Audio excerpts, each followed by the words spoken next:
Welcome to Castoon. I am one half of the podcast, your co-host, the Alpha J of the Alpha J Show, and I'm joined here by Shadow Streak. Or is it with Shadow Streak? I don't know. It's my second time. Whatever works, man. And we have a special guest today. He comes from the Square Chair or something like that. Squaresoft. Squaresoft. His name is Awestruck Vox from the Roundtable. How are you, sir? I'm pretty good. Yeah, I'm Vox or Kevin. You can call me either or. Yeah, I created the Roundtable YouTube channel, and I'm happy to be here. Now, let me tell you about this guy. Let me tell you about this. As, like, the first podcast went out, and about 15 to 20 minutes after the podcast came out, I got a DM from this guy. He's like, I want to be on. How do I get on? See, I was thinking that before we got any guests, we would have to go, like, 8 episodes or something like that, and then we would have to ask, like, everyone, and it would be like, if it's in our schedule or something. But no, mad props to you. I have mad respect for you, Vox, because you actually went out and you actually, approached us. Oh, thank you. Yeah, I just like being on podcasts. That's a good Yeah, reason. so I saw you guys have a Roundtable podcast. I want to get around to it sometime. Oh, yeah, I mean, we're kind of, like, changing the format so it just be more, like, personality-driven. Like, before we tried to make it, like, animation-based, but now we're just kind of doing it for fun because we want to, like, branch off into more stuff, so, yeah. How are you today, Shadow?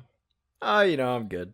Just good? I'm fantastic. Thank you for asking. Fabulous. Is Fabulous. that more energetic for you? You got to be energetic. It's 11:44, and we know how you get. Yeah, totally.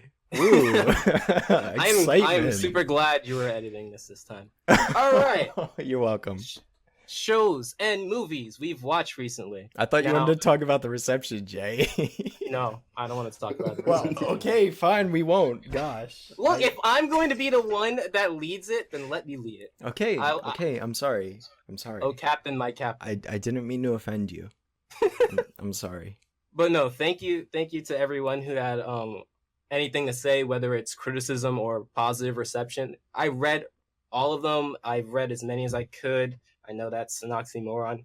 I've hearted literally every comment I saw, including some of the more questionable ones. There actually is a common theme, reaction towards our Bliss segment, in which some people are saying that the reason why Bliss aged is because of the fact that Bliss came about through Chemical W and not Chemical X. And in Chemical W, there's something in it that causes Bliss to age, and Shadow has a rebuttal to that. So I'm just going to let him take it away. All right. So I'll address this really quick. But basically, so that is entirely possible that Chemical W could theoretically have something in it that would make Bliss age, whereas Chemical X would have something that would make the girls not age. However, I would like to rebut that by going back to Silico's backstory from the episode Halt and Catch Silico. In this episode, it is revealed that Silico, who is the main antagonist, basically gives the girls his backstory as to why he became evil. And during this backstory, he elaborates on the fact that when he was a child, I'd assume somewhere in late elementary school or early middle school or whatever, he was, minding his own business. He was, he had these little robot things as friends that he built. And one day he was coming home from the store or something. And basically this monster that the girls had beaten up had fallen on the house and crushed it, destroying it, all of his robot friends inside. He was more upset by the robots being destroyed than his house being destroyed, which, I don't know. I mean, that's a different list of priorities, I guess. But he basically says that since that day, he had wanted to get revenge on the Powerpuff Girls. Now, keep in mind, he was a young boy when this happened, and in the present time, clearly he is an adult. So the fact that the professor created Bliss 10 years before the girls were created implies that the girls could have only been around for a maximum of, a handful of years, because they couldn't have existed before Bliss was created, and yet Silico being that young would imply that a lot of time has passed since the girls had, knocked that monster onto his house. So basically the point in all of this is somewhere there's an error, whether it's with Bliss or whether it's with Silico. Like, I don't know where it is, but somewhere something's wrong because these plot points aren't tying together properly, which is basically all I really had to say about that. I might have rambled on a little longer than I needed to, but yeah, that's all I really had to say. So there you go. You guys can directly respond to him in the comments down below with, hey, I disagree. Oh, okay. I mean, that's fine. So actually, I'm going to pass this off to Vox since he's Hello. here. I don't want to suffocate him with Of course. Shadow and Oz arguments.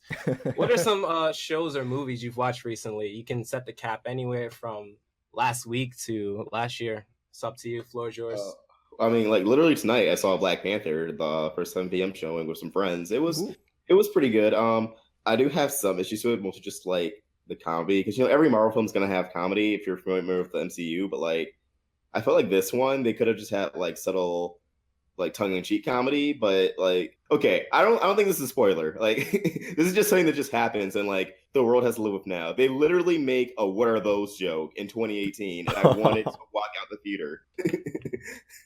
Like pointing to like the shoes and everything. I was literally just like, what? Like, am I watching the right movie? You're in the wrong theater. But besides that, it was a really good movie. I might watch it again. Beyond that, I guess like television shows. Let's see. I've been watching the new OKKO episodes that were on the app. Gumball, keeping up with that the probably last season. The Flash. I'm an avid watcher of that. Beyond that, like I guess like nothing like currently that's like ongoing or like watching for the first time. I guess like I occasionally like once a month I'll like binge Always Sunny for like a day straight. But well, I'm gonna also pass it off to you, Shadow. All right, well, I don't have that much to say because I haven't been watching a lot recently. I watched the 1982's The Thing earlier today, so that was pretty interesting. John Carpenter, Cronenberg, pretty good movie. I was impressed. And then as for like shows, I mean, I've been watching the reboot for videos and stuff, but other than that, I haven't really been watching that lately. I do need to catch up with Star Versus though, because I am a bit behind. Well, for me, beyond such marvelous masterpieces such as The Little Panda Fighter, I've been watching The Adventures of Kid Danger. I've seen the first 2 episodes, and I gotta say, it's incredibly interesting. Oh, man.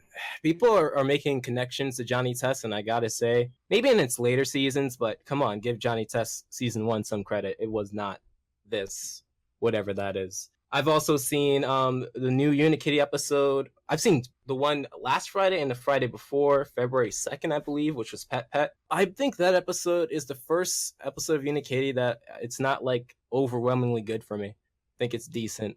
That whole plot point of them taking care of a pet and it's not really a pet, I don't know. I don't think it kind of fits that kind of explosive style that Unikitty is going for. I've been watching a lot of El Tigre because a lot of people have wanted me to talk about that. I didn't know that El Tigre had just 1 season. That's actually quite sad. Wait, really? Yeah, it has 1 season. I thought it was 2. Oh my god. Yeah, exactly. I thought it was 2 as well. So I've been watching quite a bit of that. And Phineas and Ferb, I've been watching the first... I watched the first season, probably skipped a few episodes that I didn't really want to rewatch, and because I'm trying to find an interesting show to watch, because that's also community voted. Beyond that, movies, everyone knows I don't watch movies. But who is this Vox man, this awestruck Vox? Who are you? Why did you decide to do the round table? What made you start that up? Before we get into that, actually, I think I know why a lot of people thought, like me included, why El Tigre was 2 seasons. And I remember, like I'm remembering now, there was a really long hiatus in between episodes. Yep, and the last half was on Nicktoons. Was it on Nicktoons? Oh yeah, yes. It was on Nicktoons. And then eventually they aired them at like 6 a.m. on Nickelodeon. And I think it was like enough episodes to the point where people thought it was a new season. So yeah. They did the same thing with Unikitty. They started airing, they did the season premiere of Unikitty at 6 a.m. Still not over that. I mean, it's really weird to me because for Unikitty, it's like they aired like 3 episodes as a sneak preview. Yep. At point, like when you're at 3, just call it series premiere. But is it still premiering at 6 a.m. or? I'm not too sure. The reason I bring that up is because they did the same. It's kind of the same tactic they've been using for Mighty Magiswords the year before, where they had a lot of sneak peeks of Mighty Magiswords and they were building it up. And January was just all like Mighty Magiswords, and then gradually throughout that the year of 2017, it kind of just died down until it just quietly left. And I don't want that to happen to Unikitty. I'm pretty sure it will have a longer shelf life than Mighty Magiswords, but we don't know, especially considering that a certain movie is going to be coming out on Cartoon Network around summertime, and maybe the focus will shift towards that. Yeah, I saw Unikitty as like the Teen Titans Go replacement because it's the same studio, and I feel like Teen Titans Go is not going to last for like beyond like maybe 2 more years. So That's what I've been saying. I don't think it's gonna last that long. Yeah, I'm in Beyond agreement. the movie. But okay, but enough about that. Back to me. I started the roundtable. I think it was May of 2016, and basically what happened was it's a really interesting story actually, because back then when I started it was with a group of online friends that because I previously had a few YouTube channels before, like they weren't really like original content. Like one was like kind of re-uploading clips of shows I just like, and the other one was I'm a Krillin, which the story behind that was there's this community of Dragon Ball YouTubers called Imas, so sort of I'm Vegeta, and he would just upload like just like a line of dialogue from Vegeta that was like completely out of context. So I did that with Krillin and so on, and then but like a few months into that, I just got bored and I started just making like my own like Tanami promos because Tanami had that April Fool stunt. So I would make like Drake and Josh Tanami intro, Phoenix and Ferb Tanami intro, and that actually caused me to force some people with the Tanami community who are like still active to this day. Eventually, like I wasn't really making videos as much because I was in school, and when I was in school, I had a retail job at Abercrombie, and before that, I worked at Burger King. So I basically like little to no time to make videos nor ideas to. But basically, in this group chat I was in with internet friends that I met through the IMA community, they were just like, like, yeah, if you guys kept making videos, maybe like you guys would still like be big or you still be doing it. So in our group chat, it was actually like the round table. Like it always be some variation of the round table. Like I think like we had like a debate about pizza. So someone renamed it like the pizza round table. So like whatever we would remotely talk about would be named the round table. Yeah.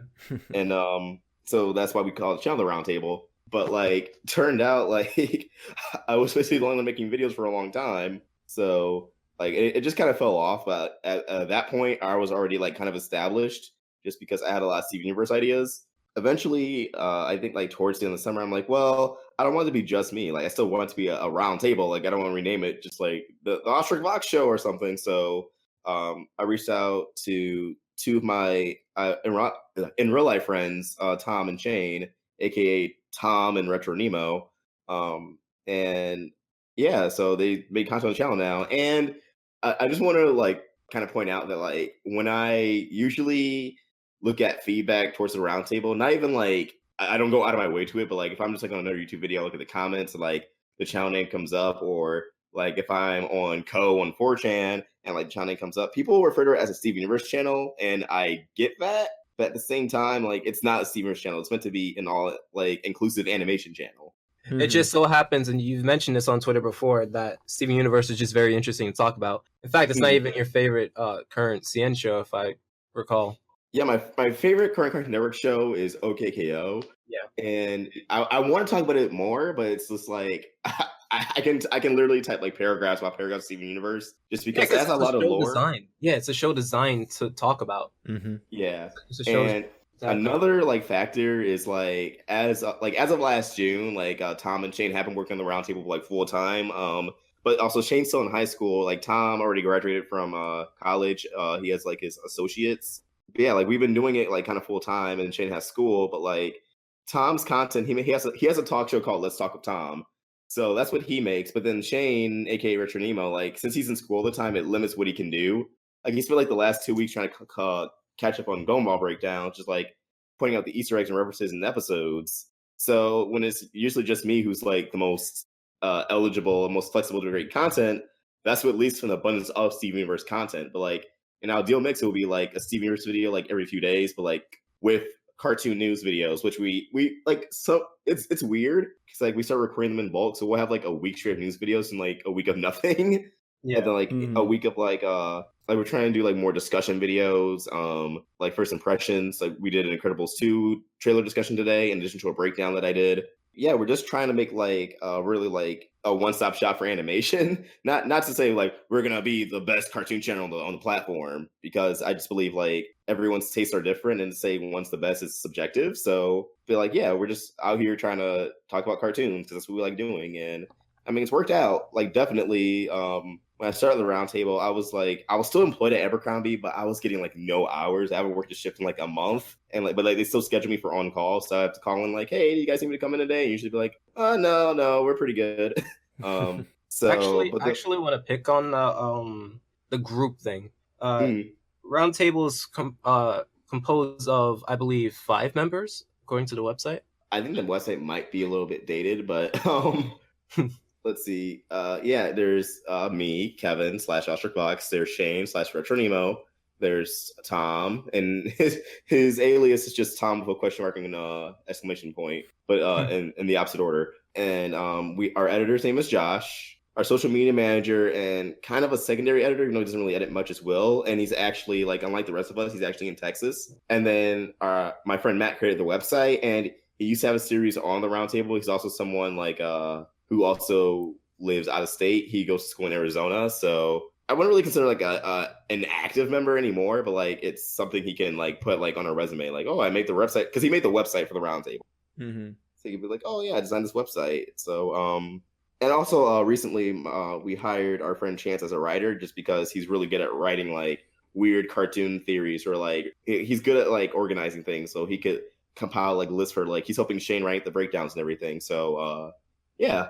Now it's very interesting because beyond like Frederator, and I wouldn't even count them, I think your channel is one of the very few that is like composed of more than one person. So what would you think is like the pros and cons to doing that? Because obviously one pro, which I would love to have, and I dream about every day, is increase productivity on like videos and being able to pump out more videos. Mm-hmm. But what would you think is like some of the best benefits and best pros of like working with people, and also some cons? Well, for me personally, I like that I'm able to, give these people jobs, and not just like any old like boring like fast food job or like retail job, like jobs that like it's actually they enjoy doing, even if they aren't like, like it may not be a top of the line high paying office job, like it's still something that we're able to survive off of. Mm-hmm. I think that's really exciting. And also, but in terms of the content, like I said, like daily content, it's a lot more easier to make like longer content, which is good for the algorithm. Because like if we're all having group discussion, that's naturally going to be long. It's not going to be like a 2, 3, 4 minute video, which it would be if it was just me, unless it was like an episode review I was really like passionate about. But also it kind of prevents the channel from being an echo chamber. And what I mean by that is like honestly, I can't even think of like a certain example. So I don't think it's really a problem in the cartoon community because I can't think of one. But like I think when someone creates content for too long, their opinions can start to bleed together. But like we all watch these shows, we all have like different interpretations. So when we come together, everyone has a different take on it. Like I might love an episode, but Shane may like, oh, it was just okay, and Tom may like it, but for a different reason. And I think that's also a really interesting perspective. But I think a con to it is, I mean, at least the con right now is that, like I'm a workaholic. Like I could crank out like a video day after day after day. So I saturate the channel with my content. So I do get comments like, oh, I wish I'd seen more of these guys. So, kind of finding a balance. Or some people are like, oh, why don't you think the channel Strike Vox? And it's like, because it's not just me. But yeah. It's funny you mention that because there's another channel, it's a popular wrestling channel called What Culture.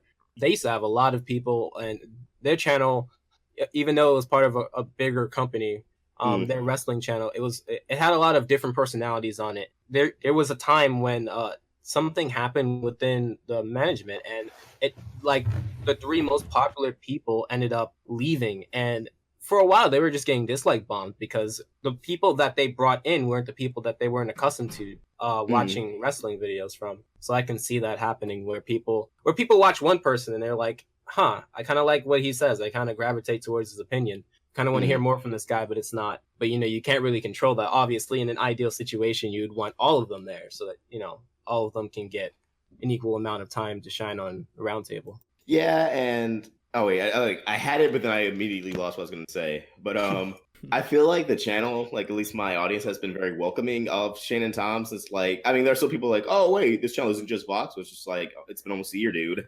But it's in the channel banner.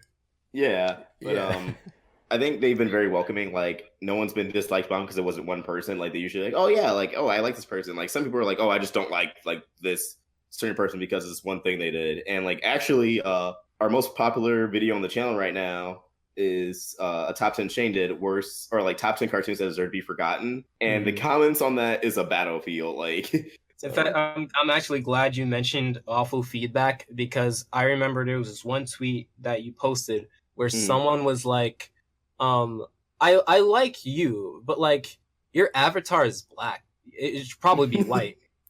Remember, I want you to actually give your reaction on this podcast. We're gonna put it. Yeah. We're gonna put the tweet on, so they're gonna see it. Yeah, there was this comment I saw on my YouTube channel.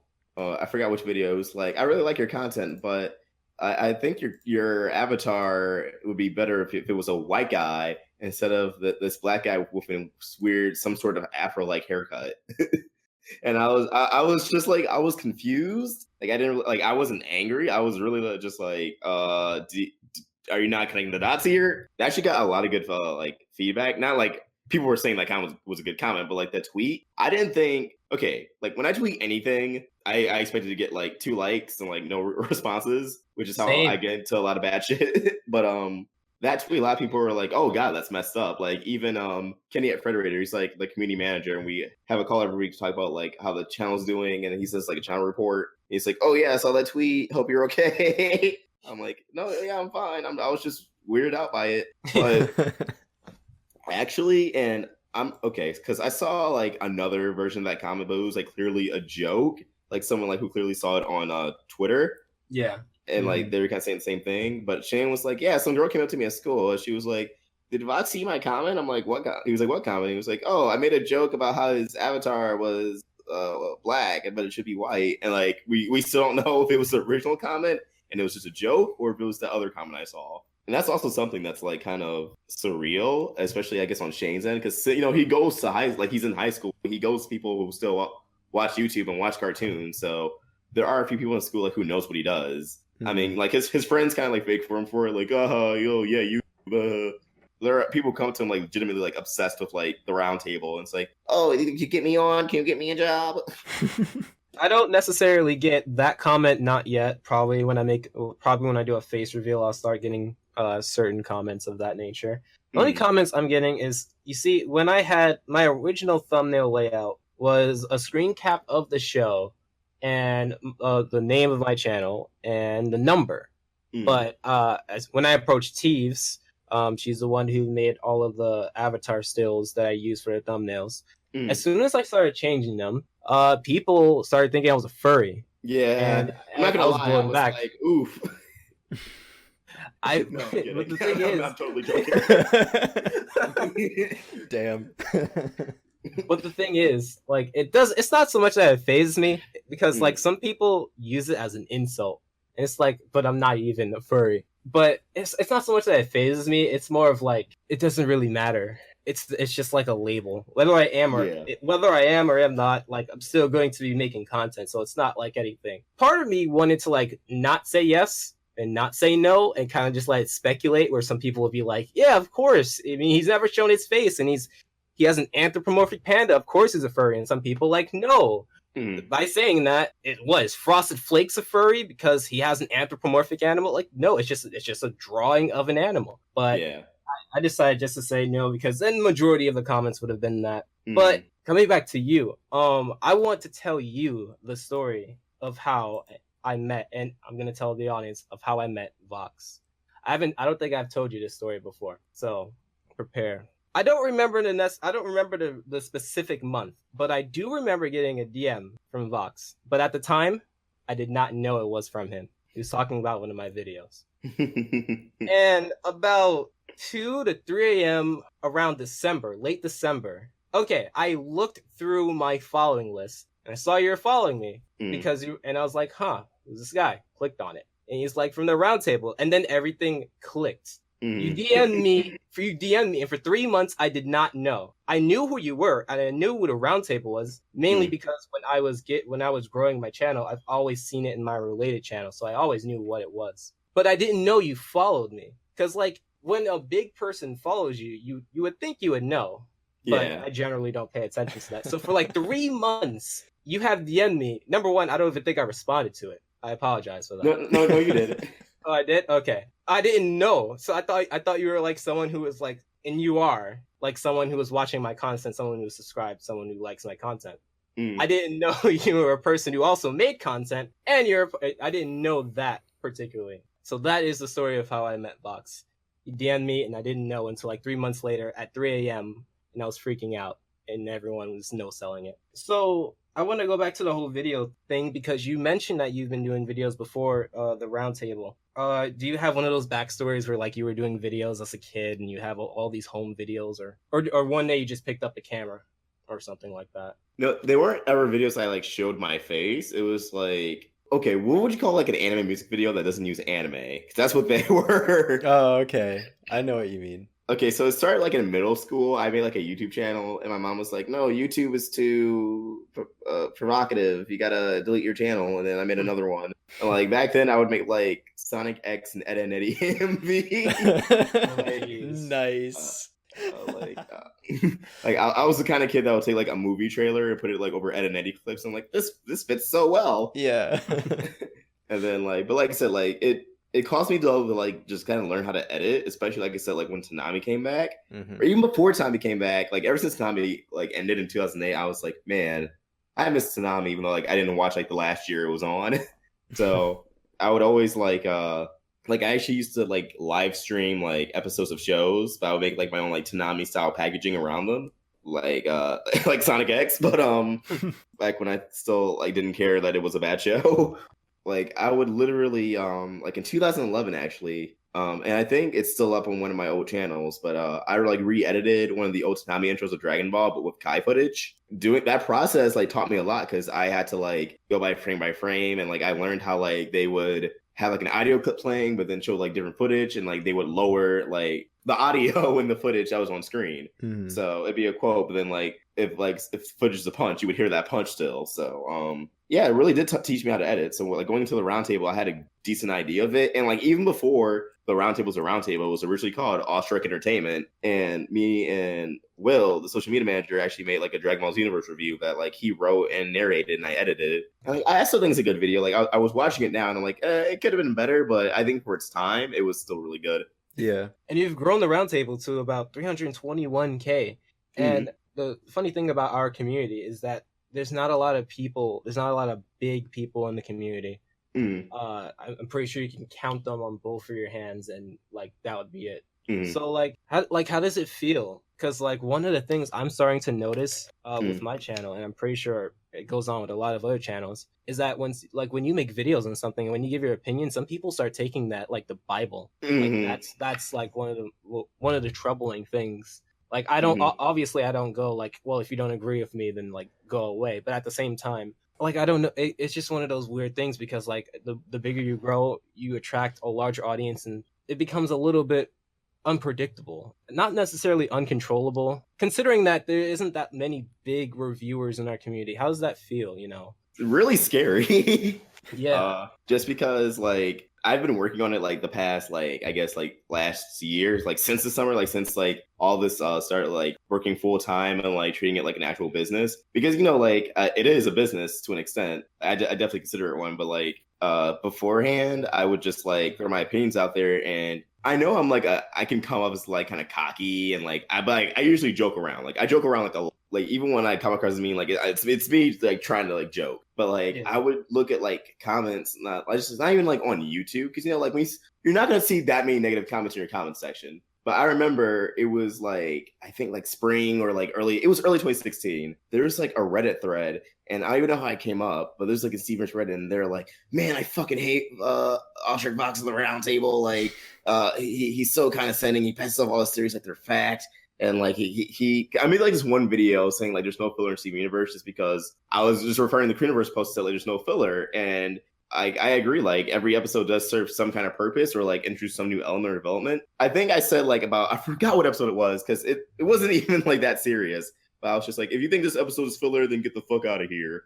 And like I was not serious at all, but like yeah, like people took that to heart, and so now I'm like a lot more conscious. Like not even like around bigger YouTubers, like just YouTubers in general. Like if I follow like a content creator and they don't follow me back, I just assume they hate me. I'm like, oh no, I messed up. Or I remember like when the rounds, it was like late 2016, like when the round, or maybe it was like even during summer, but like when the roundtable was like gaining traction. Like I was always a huge fan of Pan Pizza. Like I watched them since high school. Mm-hmm. I was like, oh, maybe now that I have a YouTube channel, I can be on the podcast. So I would just leave like it's like a random comment on a Pizza Party podcast, or I would like and like one time I even emailed him like, hey, here's my channel, like and like he didn't respond, and I'm like, oh no, I blew it. But I don't know. But then I think it was his Total Drama Island review. He was saying like how there's theory channels on YouTube now, and he showed my channel. So I'm assuming he doesn't hate me. I just assume he doesn't see a reason to have me on.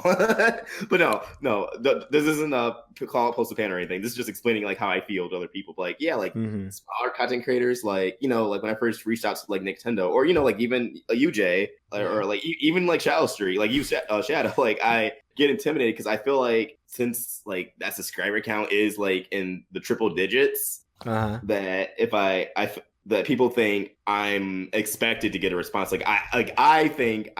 I'm afraid that people think that I deserve like something just because of my numbers, which isn't true. Like I like to see everyone else as on an equal playing field. So yeah, like having that huge like number it's intimidating. Like, and it does like kind of feel like it doesn't feel bad, obviously. Like it's always in the couch, but it is intimidating because like you realize people do look at what you say and they do take it to heart and they take you very seriously. And it's hard because, you know, someone, like I said, who likes to be jokey, you got to learn like when to cut it or like when to be clear that you're just messing around. Yeah.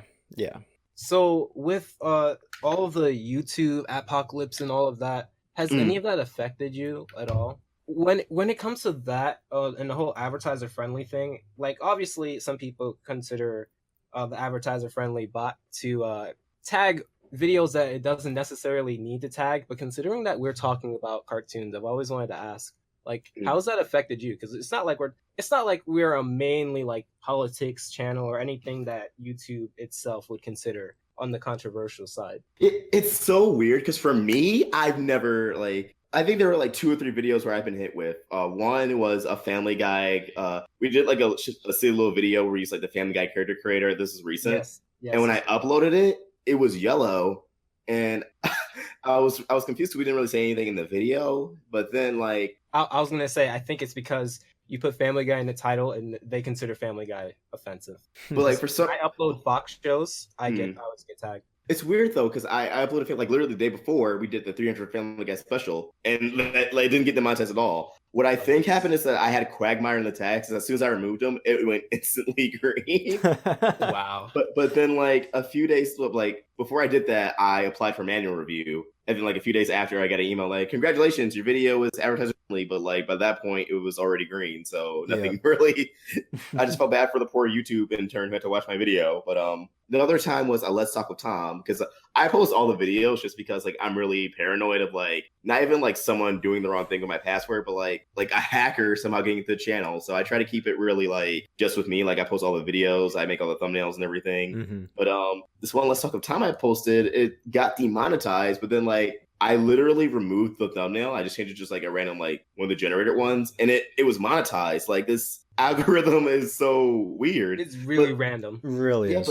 But then I look at like other content creators in the same community, like you said, like how you got hit, Jay, or I know like Pan has made posts like how he's got demonetized before, and like I won't go into detail, but like when I visited Frederator in October because I was in New York for Comic-Con, and they're like, yeah, like come by the office, we want to like want you guys to hang out there. So we had our weekly meeting actually there in the conference room, and afterwards they were like, yeah, this one YouTuber emailed us about how their video got demonetized and was trying to figure it out. And I'm like, wow, like that's crazy. Because like I watched the video prior and there was nothing bad in it.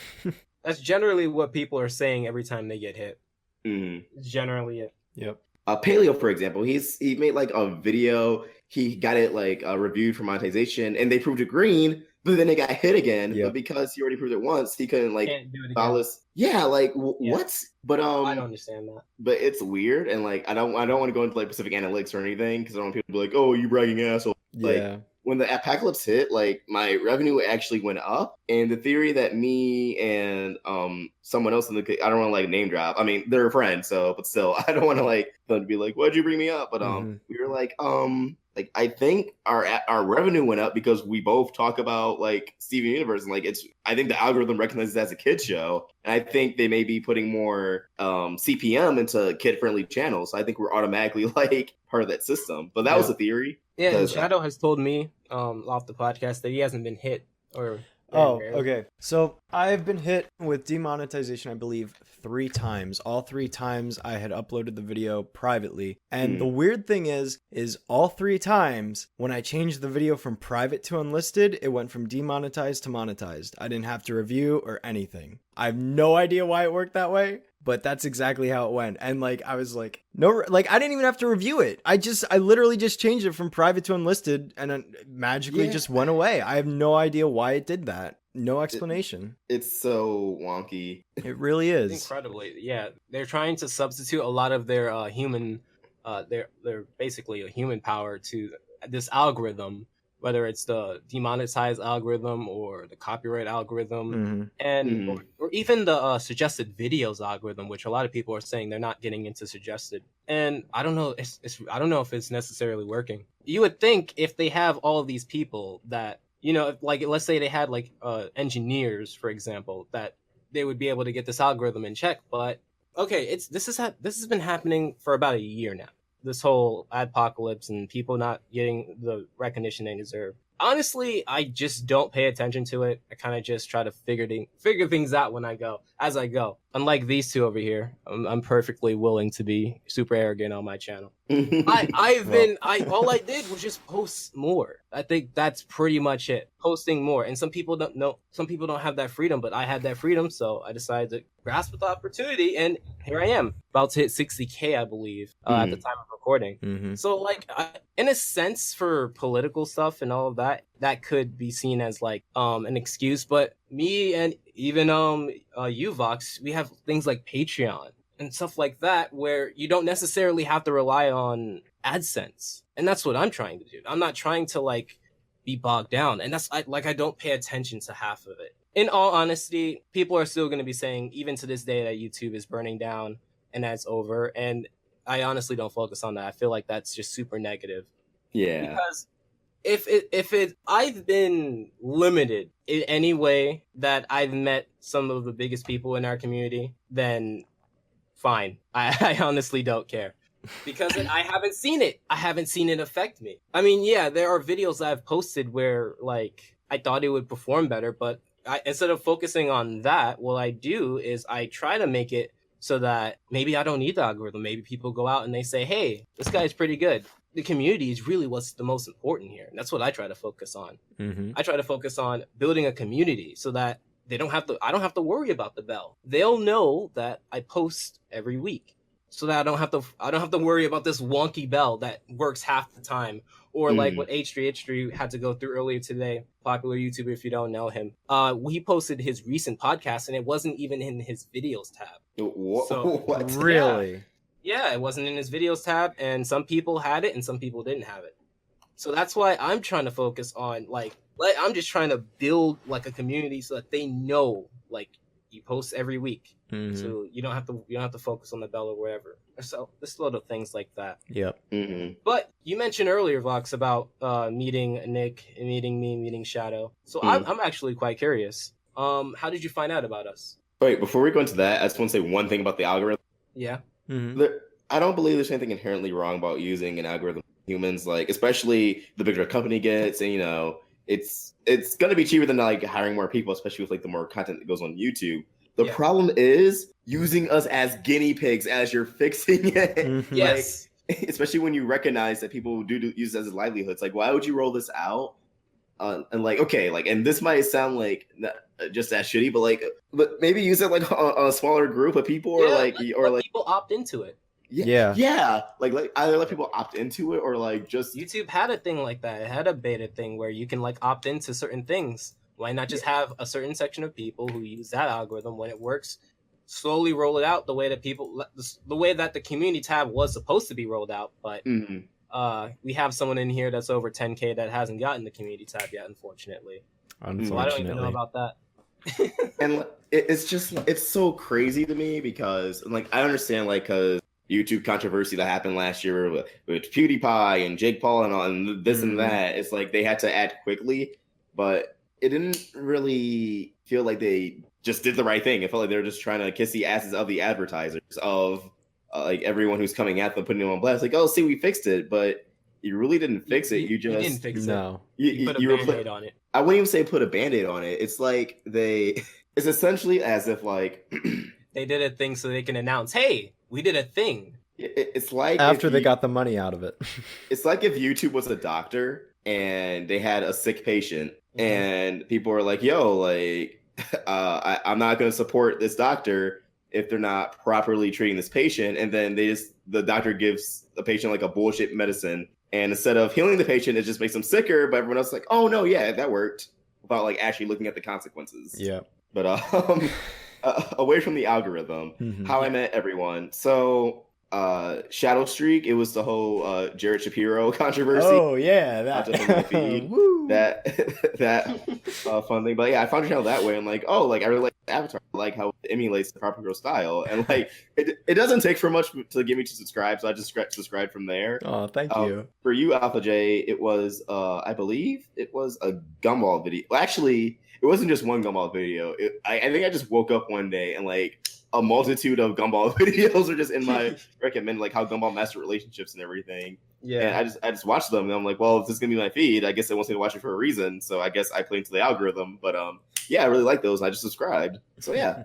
As for Nintendo, it was the new Spider-Man cartoon. He did a review of it, calling it like just asking if it was the worst cartoon of 2017.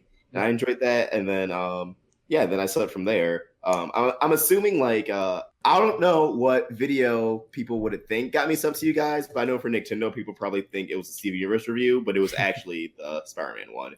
Yeah, I can't think of any Steven Universe videos you've done, Alpha J, and I don't think you've done any either. I haven't done any. I've done specifically one episode of Steven Universe, and it was We Need to Talk. I contrasted that episode to the first episode of Gravity Falls, Tourist Trapped, because both of them have this theme of, you know, having like wanting to be together, but like it has so many different factors into it.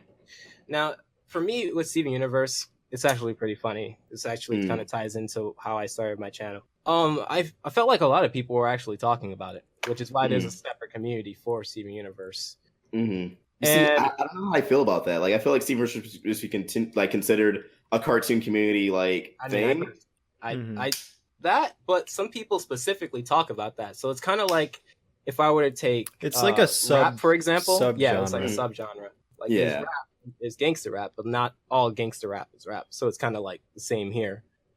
Especially if you were to subscribe to one of the people who review Steven Universe, if you were subscribing to them in hopes that they would talk about more and they actually never end up talking about more. Obviously, that doesn't apply to you because, like you said, you wanted to do a one-stop shop. They never end up talking about it. So when I started my channel, I actually went on my way to not talk about like half of the things that were talked about, including the main content that comes from both of you. I didn't talk about Powerpuff Girls 2016 at all. I didn't talk about Steven Universe at all, or Star Versus. I'm not the type of person that believes in the whole adding to the conversation thing, and I can actually prove. I'm actually going to debunk that. When people say that, you're assuming that everyone has the same amount of subscribers, and that's not the case. If Vox and Shadow make a video and they kind of say roughly the same thing, to the people who are subscribed to both of them would say that whoever posted later didn't add. But if you're only subscribed to one or the other, you wouldn't say that. So it's actually a perception thing. And here's another thing. Some people just go to certain people for certain reviews or certain viewpoints. Like, yes, a whole bunch of people may review the Black Panther, but like some people may go to Cinema Sins to watch their Sin thing and then go, whereas other people will watch a bunch. So the whole adding to the conversation, you're assuming that everyone is having the same conversation, and that's not the case. That's not why I did that. I specifically didn't review or didn't talk about those shows because I wanted to talk about shows that weren't necessarily getting talked about, like Gumball. That's why Gumball is a big part of my channel. It's because, from what I watched anyway, there weren't a lot of people who talked about it. So Gumball and Fairly Odd Parents Season 10 were really Fairly Odd Parents in general. So that was really me. I actually want to get back on that whole Steven Universe thing. How much does that come up with you? You know, the Steven Universe channel. Does that come up a lot, like that label? Yeah, definitely. So, Like, and I know Shadow said in 2018 he was going to start producing more content away from the Powerpuff Girls. And since we talked about goals for 2018 on the last podcast, what goals do you have, Vox, for your channel? well, one of the goals, which is actually moving in motion, thanks to Frederator, moving into an actual office space / studio.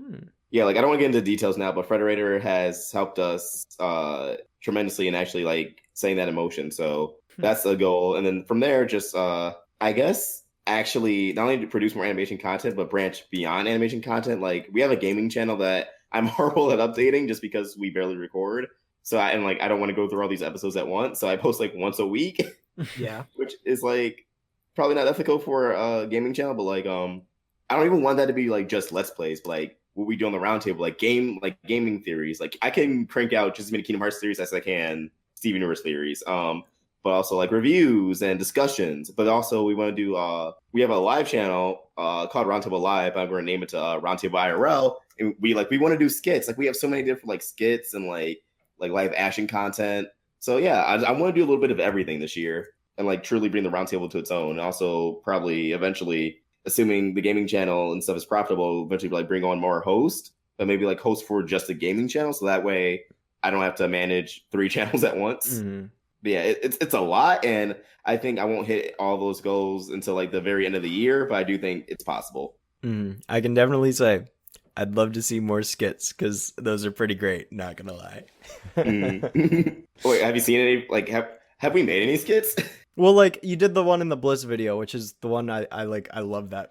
That was just so good. Yeah. Well, for that, it's a huge inspiration for me. Like even before the roundtable was the channel SourceFed, and I don't know if you guys heard of that, but they covered the news, but they also did like a lot of comedy, and they even had their own skit channel, but they would incorporate bits into their news videos. And I think the roundtable like news format, like if you watch any of our news videos with the live action setup, which we want to do like full time, which I think we can now because I finally got an Elgato green screen, which you literally just pull up and it's there. But yeah, like for our news videos, like I just want to start doing like more bits and having more comedy driven, because I feel like comedy is reflective of a personality, and we want people to get more in touch with our personalities, so that way like we can talk about anything and still get like a pretty good amount of views.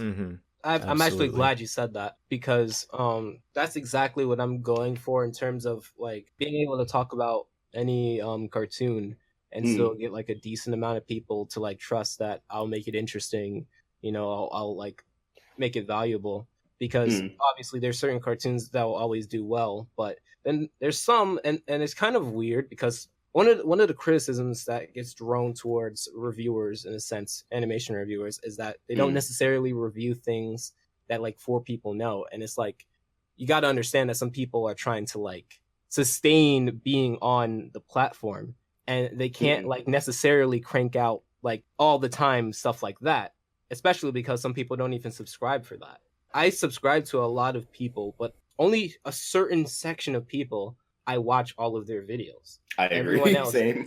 shoot. So I have to look at my subscriber base and go, there are going to be a certain section of people who are just flat out not going to watch that. The difference between me and a lot of other people, especially people who do it full time, is that I have the liberty of taking that hit because I'm not doing it full time. I can talk about Motor City because I'm not doing this full time. But if I were, then I would have to take into account certain things and try to like cushion the blow, so to speak. And that's just something that it's just one of those criticisms that like once you actually start to like see it from the creator's perspective, you most likely will see why it kind of falls flat on its face. Yeah. Oh yeah, the thing about like also why don't you review this show, it's like you also gotta consider, has the creator themselves watched it, or if they even know about it. Because it's like if only so many people know about a show, where are the us, the content creators, gonna know it just because they talk about animation? Like for example, like My Magiswords, like I knew it was a thing, but like I haven't really watched it. I've only watched one full episode of My Magiswords, and that was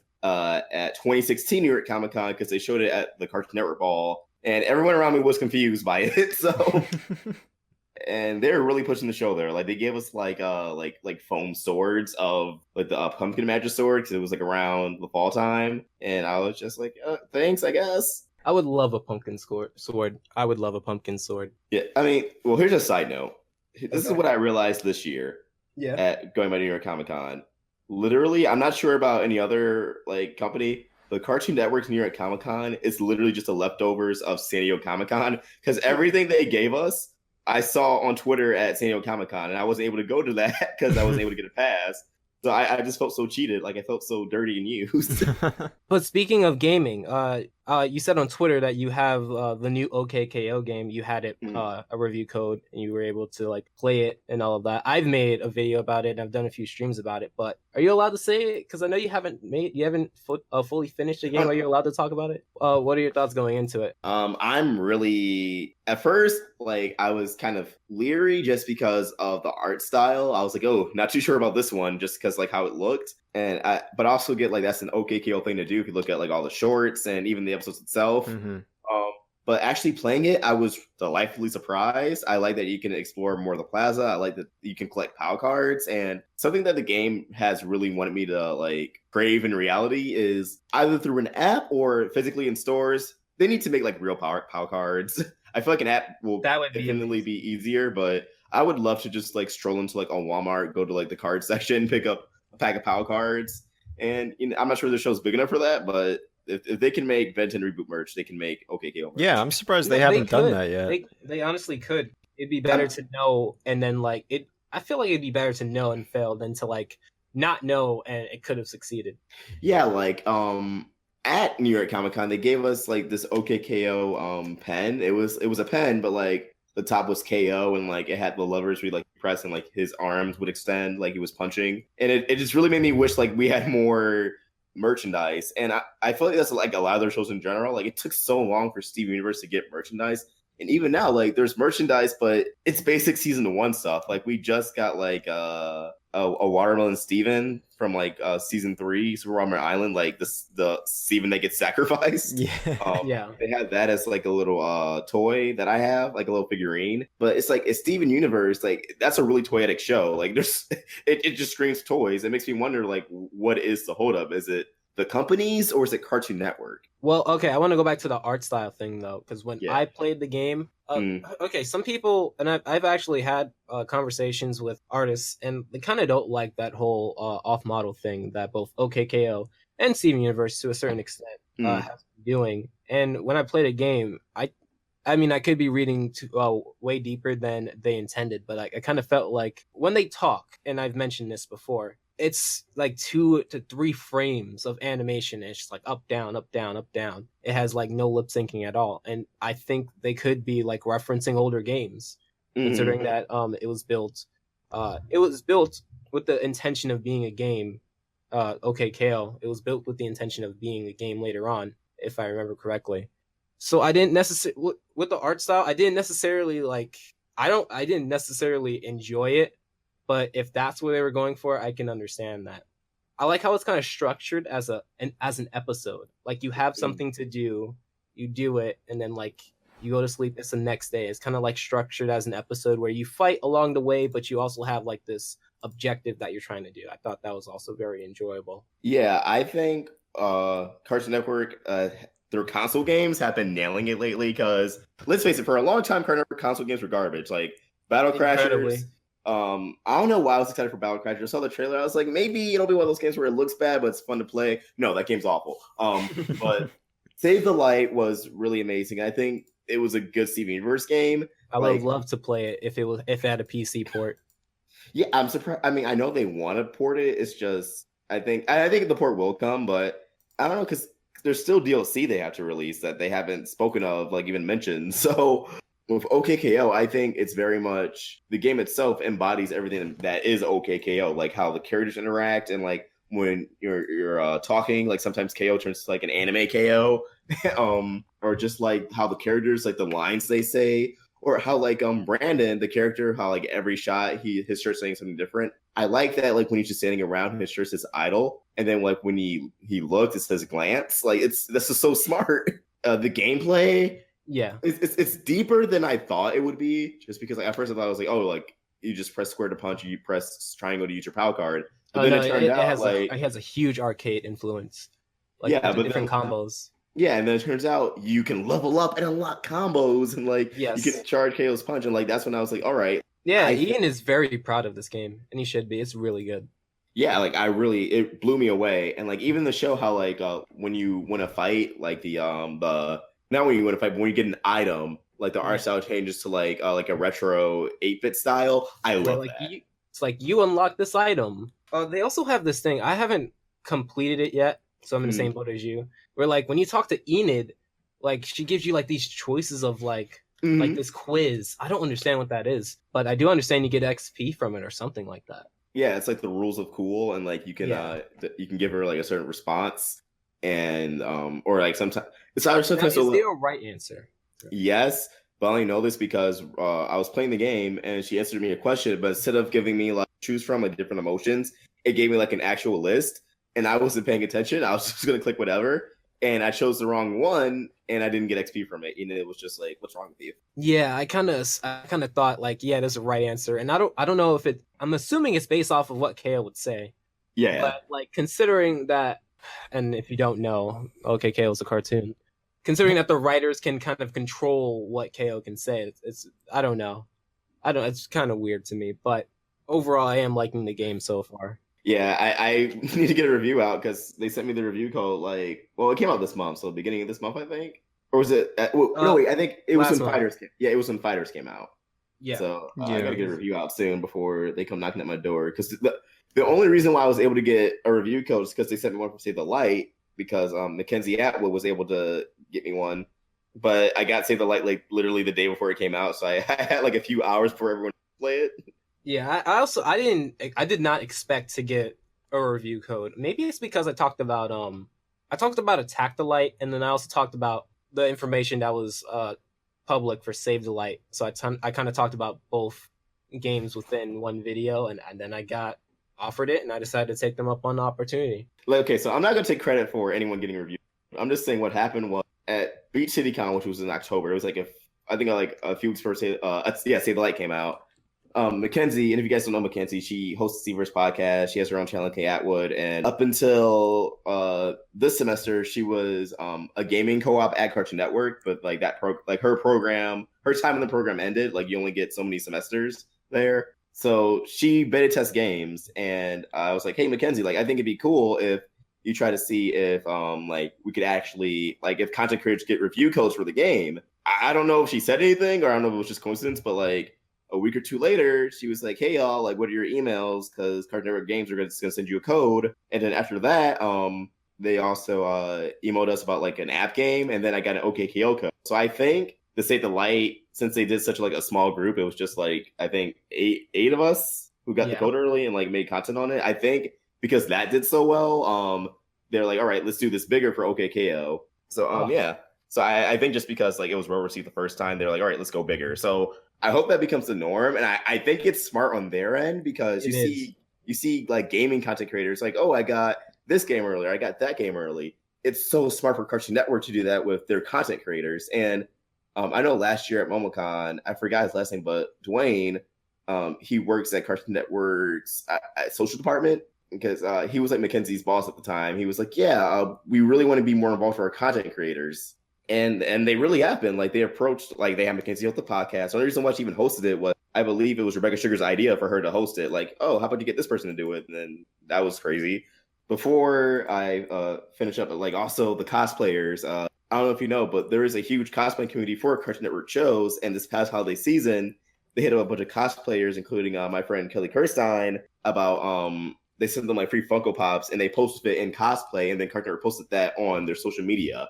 So like that was really cool. So I think they really are genuine about getting involved with the content creators, and that's so exciting because not only like, hey, is that I think a dream for anyone who talks about cartoons for a network to reach out to them, like, hey, can you talk about this thing? But like, just imagine if other networks take note from that, and like, you know, like imagine you get like an invite from Nickelodeon or Disney Channel. Yeah, I really hope they follow in Cartoon Network's footsteps in terms of console gaming. I'm not really interested in apps per se. I'm more interested in like console gaming. I mean, the apps are fine, like, and I get it. Like they are. Kids are on their phone more than they are computers, so it makes more sense to make app games than computer games. I still prefer browser games, but like I want a deep experience with a game, and an app, honestly, when it's sharing space with other things, and considering it's a phone, so it's not going to have that much space on it, you can't really make a core game on it. You can try, and a lot of mobile games have been trying, but you can't really have that deep immersive experience with it that you can have on a PC, which can handle higher frame rates, higher quality, a lot more things happening, or a console, which has a more adjusted input, like a controller or a Wii remote or whatever. They've been doing apps. They had other than obviously the Steam Universe one, they had one for regular show. They had one for Mighty Magic Swords, and I'm pretty sure they all did well. But the consoles, like going back to what you said about sending them out to content creators, I remember Pie Guy said once that because he was talking about SpongeBob and also playing SpongeBob games, he can give like extra insight on that. Whereas if you were to give it to and going back to the whole OKKO thing, if you were to give it to an average Let's Player, they might not be able to tell you about certain things that happen within it and the references. Exactly. Whereas someone who talks about it, they will be able to tell you like, yeah, this is a reference to this or something like that. So yeah, I would totally be up for like more content, like more cartoon video games. I don't even mind buying them. I don't even care about the review code. I appreciate it.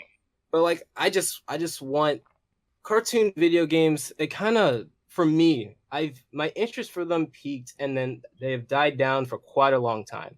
I heard about Save the Light and I've seen it. I want to play it. I just don't have I don't have something to play it on. Yeah. And then this comes out, and honestly, I don't know what I was going to expect from it, and I like it. So like, the question is always, what's next? Like, is Gumball going to get something or something like that? And honestly, even if I would have to get a console to do it, I'm willing to do it because that's it. It only took that initial spark to like help gain interest in it. And I think that whether I have to get a review code or whether I have to buy it, I would be totally up to making videos on it, obviously, but also just like supporting it. And like maybe the window's closing for Gumball just because it might be wrapping up. And I mean, I still think it's in its prime. Like it gets a lot of reruns, so I think a video game can still do well. But like looking at their new shows, like Craig of the Creek, like I feel like I've only watched the first episode, and you don't really get much from the first episode towards the world, but it seems like they are setting up like this big imaginative world that a video game could possibly work. And like Steven Universe, I think Steveverse is just made to have a bunch of video games. Same with OKKO. Like I doubt any of them are gonna not have new games anytime soon. All right. So I actually do want to get into this topic here, mainly because I'm pretty sure both of you would have a lot to talk about. The Kim Possible live action movie. It was confirmed on Wednesday when Disney asked its followers which actors they would like to see play Teenage Spy Kim. There's no news on when it's set to hit the screen, but it will be produced by the original animated series creators. Okay. That really makes me happy because when I first saw it, I was like, literally, I know the people who worked on Kim Possible are working on Big Hero 6 now. They could easily shift some time or like have some time between seasons to work on this film. So I'm glad it sounds like that's what they're doing. Yeah, definitely. As for who I want to play like the characters, I have no idea. I mean, I can vouch for Kelly to play Shigo because she did a pretty good Shigo cosplay that was spot on. And I don't know how old she was supposed to be, but Kim's a teenager, so yeah, I'm really interested to see what they're gonna do with this movie, especially because Kim Possible's been gone for like 10 years now. I think it ended in 2007. Right? So like I'm not sure. I would assume that their main target audience is older fans, because it's not like the younger crowd would really be familiar with her at all. Do you think it would be kind of like the Hey Arnold Jungle movie? I feel like it is kind of in that sense. Like the Rocko's Modern Life thing. Yeah, that they're like bringing her back. It's interesting that they're taking a live action approach too, because like, you know, Kim Possible is obviously a cartoon. So to see them transition that, I wonder how well they're going to be able to do that. Obviously, we don't have much to go off of other than an announcement. Like there's no teaser, no artwork, nothing. So for all we know, you know, there's a lot of directions this could go, which makes it kind of difficult to like say, you know, how I feel necessarily. I'm just really like curious what they're gonna do, because there's a lot of possibilities here. I really do hope it does work, because that'd be really cool if it does. I'd love to see a good Kim Possible movie. That would be awesome. Yeah, like the demographic itself is very eyebrow raising. And granted, it was just rumors, but it was like, like there's rumors that they could bring back Kim Possible, or they have an interest in it. And I was like, oh, like I feel like that could still work in the modern day. But it's like, so if this does well, are they gonna look to producing a new series or like a revival of it? But then that begs the question, like, what's gonna have to Big Hero 6 to show? Are they gonna do 2 shows at once, like Butch Hartman? Or are they gonna just not are just gonna do this one off and maybe do a sequel? I think it's a bit of both. I think they're trying to get the nostalgic fans in, like, oh, Kim Possible. And I think if it was 2005, 2006, 2007, they're like, we're making a Kim Possible Disney Channel movie, like live action, I'd lose my mind. So I think like the little kid in me is gonna be like, I'm still gonna watch this because I am still gonna watch it and I probably will review it. But and I think like the kids at home, especially like I don't keep up with Disney Channel, but I think like a month or two ago, I just had it on because usually I have TV on when I'm like surfing the web. And I realized most of the shows now, especially, are really like female lead character centric. So I think their demographic is going to be more intrigued and more like lured in, and they'll watch it. So I think more than likely, at least in terms of viewership, it's going to be a success. Like they're going to see a teenager kicking butt, but it really doesn't need to be properly cast. Yeah. Like that's really crucial. Like I've seen Nostalgic Critics review of Descendants. I know that movie's not good, even though it's like a good concept. Yeah. All right. So go ahead. I'll throw this in. I'm also curious to see what they're gonna do. Are they going to make it an origin story? Or are they going to like just make it a continuation? Are they going to do a retelling? Like I'm. That's another big question. Is like, what is the premise? What is the plot of the movie? I'm not sure which direction they would take. Personally, I don't know. I mean, an origin story could work, but origin movies people seem to have gotten tired of those, especially with like superhero films as of late. No one really likes origin stories as much anymore, at least from what I've seen. I don't know. I don't speak for everyone, but I'm definitely interested to see like I think my biggest thing is I want to know what it's going to be about. Like, is it going to be set as how she became the agent that she is, or is it just going to be a continuation of the series from where it ended, or what? That's my biggest question. Well, wait, so they said they're looking for a teenager for Kim Possible? Yes, they're looking for casting. But I think an origin story, it's feasible. Like, that's a likely avenue. Yeah. I personally wouldn't want it just because we've already seen it with A Stitch in Time. Yeah. If they're trying to appeal to a new audience, she was like an early teenager in A Stitch in Time. So, Well, let's just we're gonna go through Sonic Boom episodes 2 and 3 really quickly. Because we do have a list, and I'm pretty sure the list is going to be the biggest thing that's going to be talked about most from this likely. podcast. So, Sonic Boom episodes 2 and 3. Don't have the episodes names here. So Shadow, I got you. I'm the look it up guy apparently, according to last podcast. No, I wrote it down ahead of time, so I don't even have to look it up. See, I thought ahead. I'm clever. Anyways, so episode 2 is called Can an Evil Genius Crash on Your Couch for a Few Days? That's a long title. Basically, the synopsis is Eggman's base is destroyed, quote unquote destroyed, and needs to room with Sonic for a few days while it gets repaired. So, without further ado, Jay, you can go first. All right, so this episode established Eggman as more of a nuisance, whereas the first episode, he was there and he was the antagonist, but he wasn't necessarily that menacing yet. Tired Sonic and Tails weren't that boring. I thought that they were actually pretty entertaining. In fact, it's kind of interesting considering that this is one of the first Sonic related shows I've seen. I mean, I've seen a few episodes of Sonic X, but beyond that, this is like my first experience with TV Sonic. And it was actually interesting to me that while Sonic was tired, he was still able to run really fast. So I'm assuming this is something that it's like something a part of the lore or something like that. I mean, I think it was just the idea that Eggman was just trying to make them tired so it'd be easier for him to defeat.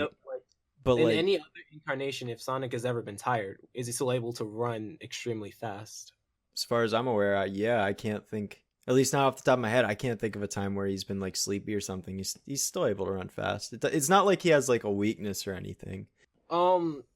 This is actually a plot that's been done before, the villain coming in. In fact, I was actually going to bring up Poor Bucks, and it's actually quite interesting because that's a collab I did with Shadow. Yep. Where essentially a super villain just comes into your house and they're a nuisance and then you yell at them, and then it's a tired plot, but it was a very entertaining spin on it. I liked all the side characters. I thought they were very, very entertaining. Overall, it's a really good episode. Yeah. Better than episode 1. I would say no, I don't think so. No, episode I 1 wouldn't. is still my favorite. Yeah. So far. Yeah, I agree. One thing I really do like about, and this is a common trend throughout all of Sonic Boom, but I just love that Eggman and Sonic, even though they're like arch enemies, they're just like totally chill with each other. Like Eggman's like, "Hey, I need a place to stay for a few days. Can you let me in?" And Sonic's just like, "Sure, whatever, come on." I just love that whole yeah, it's the same thing. Here we go. The Powerpuff Girls does the same thing in a sense. Like, even though Mojo and the girls are like arch enemies, there's times where they're just like, chill with each other. It's like, "Oh, hey, how's it going, Mojo? We're just, just hanging out. Can you give us our ball back?" Yeah, that whole thing. But I don't know. I just always love that concept of having like the bad guys and the good guys. Yeah, sure, they want to kill each other sometimes, but other times they're just like, "Hey, let's watch TV at like 3 a.m. That'll be fun." Yeah, it's like, "Oh, you're not trying to destroy the world today, so we can kick it." But yep, exactly. If you do anything evil, you're going to jail like a day. Yep. It's great. I also love the complete 180 that Eggman has, because like for the first like 3 minutes of the episode, he's like really obnoxious and loud, and like he will not leave Sonic alone. And then Amy comes in, she's like, "You just need to talk to him. Communication is key," which it's true. Communication is key. I do value that. I just love that Eggman has this complete 180, and then all of a sudden he's like really friendly, really happy, and he's like doing cleaning and like, he's fluffing pillows and all that stuff. I don't know. I just love Eggman. Eggman has always been a great character. Like, I can't think of a single like incarnation where I haven't liked Eggman, and like this is no exception. He was probably my favorite character in the episode just because of his ability to flip a switch like that and completely just turn things around. It was great. All right, so let's move on to episode 3. Episode 3, which is called Translate This. Basically, Tails invades a translator robot, which can essentially translate anything to be understood, and it's used at the very beginning of the episode on birds. However, it turns out that not only can it translate things, it can also read minds and repeat what a person is thinking. So, for example, there is a part where at the beginning, the robot reads Amy's mind where it's about to admit that she, likes Sonic, but Tails cuts it off at the last second. That sort of whole idea. And in this episode, Styx especially has like this huge vendetta against it. Styx is probably my favorite character in this episode because she is so adamant towards this robot. Like, she just wants to get rid of it every chance she gets. I totally agree. Styx was fantastic in this episode. It also created saplings for Sonic and Amy. It did. There were some Sonic and Amy moments within this particular episode. Also, this pushed Tails out from being just by Sonic's side. The last 2 episodes, he was kind of a sidekick, whereas in this particular, because like the last episode 2, I believe he was just like a cook. He wasn't necessarily doing too much. Yep. I mean, yeah, he was involved in the climax where he would be on one side of Eggman's base and Sonic would be on the other, but he was still like he wasn't necessarily the main focus. Whereas here he is. I do appreciate that quite a bit. However, I do have to say, I do have to pick at it. It's very selective on when it wants to read minds, and they generally do it for like comedic effect. And I understand that it might be a pick, but like you can obviously do things that would be funny, like have Knuckles throw it, but like because of how far he threw it, it would essentially Orban hit him in the back of the head or something, or like break it, or like basically make it unable to do it until you turn it back on. I thought that would kind of fix that little hole. And this episode, honestly, for me, kind of established that underrated credibility that Sonic Boom gets, because that's one word that is generally described. That generally describes Sonic Boom to a lot of people in the community. It's very underrated. Very much enjoyed this episode as well. Yeah, it's probably my favorite of the 3 episodes so far. Definitely. I really liked the cleverness of using the mind reading robot, in the sense that like when Tails like comes in and he makes this deal with Eggman, he's essentially like, "You know what, here, you give me my robot back, I'll work with you." And when he records the message to the robot, he's actually thinking something else. So that way when the robot plays the message to like Sonic and Amy, Knuckles, and Styx, not only does it play the message, but then it plays like what Tails was actually thinking. So it like got around Eggman's whole negotiation stick. shtick, and I thought that was really clever. And then definitely, again, Sticks' favorite part, like that ending where she just kicks it off the cliff, that got me. I thought that was really good. All right. Vox, what are your opinions on just Sonic Boom as a whole? You said you watched it before. Yeah, I really enjoy it just because it does not take itself seriously at all. It does not care to be serious. It doesn't care to like tell this huge narrative or anything. It's literally a show that's like by fans for fans, and those are the best kind of shows, in my opinion. There's so many Easter eggs and nods to just like the Sonic community as a whole and previous iterations that you can't help but appreciate it. All right, Absolutely. It's time. It is time, ladies and gentlemen. The top 10 worst things about the cartoon fan community. Now, we were originally going to do this list on the first podcast, but kind of forgot. Yep. Whoops. Oh well. It was brought up again by our good friend Crimson Mayhem, and that's when I remember I seen this list before, and we were gonna rip it apart. I went to my Twitter followers. I was like, "Hey, do you want to see me and Shadow rip this apart?" So here's how this is going to go. I'm going to read off the entries. I'm gonna save number 1 for last because number 1 is most likely the one that it's kind of one of the bigger moments. I'm going to let Vox and Shadow go, and then once they're done, I'm going to give my thoughts, and we're just going to keep going up the list. You guys ready? All right, so let's start off with this one. I'm going to skip over the ones that kind of seem repetitive. Yeah, that's fair. It's actually ironic because the first one is they're too repetitive. I don't care how much you love the Loud House, how much you ship Hiccups X Astrid, how much you want Invader Zim back on air, how much you thought Code Lyoko Evolution was crap, or how much you hate sitcoms. These people basically say the same thing. I'm not going to read that last sentence. That's fair. That's fair. They're too repetitive. Well, I mean, okay, so this already goes back to the whole conversation thing you brought up earlier, you know, in the sense that people, you know, when people say they aren't adding to the conversation or they're essentially repeating what someone else says, well, you know, as Jay mentioned, there's situations where people may not always be subscribed to every single person in the community. So like if one person talks about a Gumball episode and then another person talks about a Gumball episode, some people may not have seen the first person's Gumball video, so they only heard it from the second person. Or there's another case of repetitiveness in which someone makes 40 rant videos on the same show, like me, apparently. Which, I mean, yeah, that's fair. But I don't know. I mean, the repetitiveness only goes so far. I was going to say, this applies to you two a lot more than it applies to me. It does, because, you know, every once in a while, there's someone who's like, you make too many videos on Powerpuff Girls. Why don't you talk about something else? I'm like, well, I do every once in a while, I guess. But, no, like, the thing is, like, I'm not just talking about the same thing. Like, I go to each individual episode, and I talk about each individual episode's pros and cons and what it does. And, like, yeah, I'll be like, okay, so we've seen this before. Here's why it's different in this situation. Maybe it's better this time. Maybe it's worse this time. I try to stay away from the more, at least as I've grown, because when I started, I definitely did this a lot more where I'd repeat the same thing over and over. But like since then, I've kind of focused in on the more specific aspects of each episode to avoid being repetitive. In the sense that I'm talking about, this time, this is the reason why Buttercup's character is flawed. Or this time, this is the reason why Buttercup's character works. You know, stuff like that. I'm trying to think because they said they're too repetitive. I'm assuming they mean the community as and but I definitely agree with you. Like you can definitely apply what you're saying with Steven Universe to my personal content that I make on the roundtable. Yep.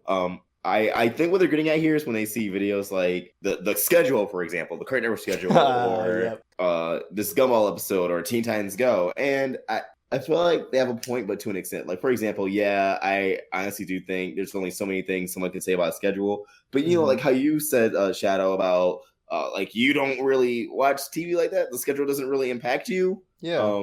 And, like, I think the reason I started talking about the schedule is, like, I just looked at it.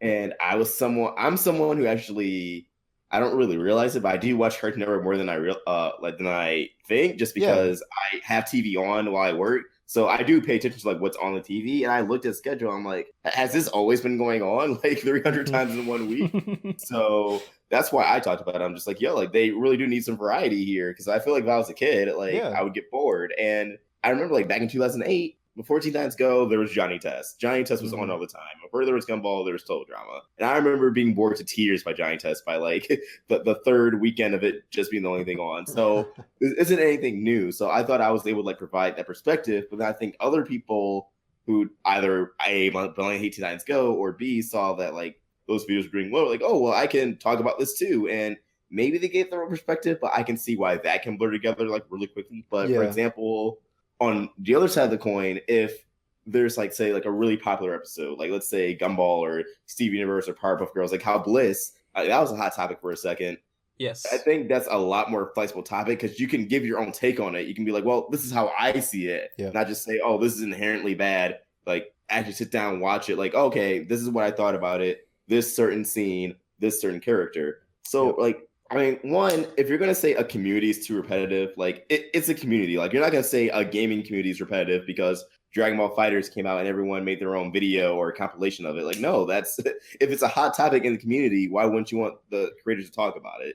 Exactly. So like it has its points, but it also has its flaws. Like by calling it community, you're inherently going to have a topic float around. Like that's just how the nature of things work. Yeah. Here's how I see it. When I see things like that, I tend to think of it this way.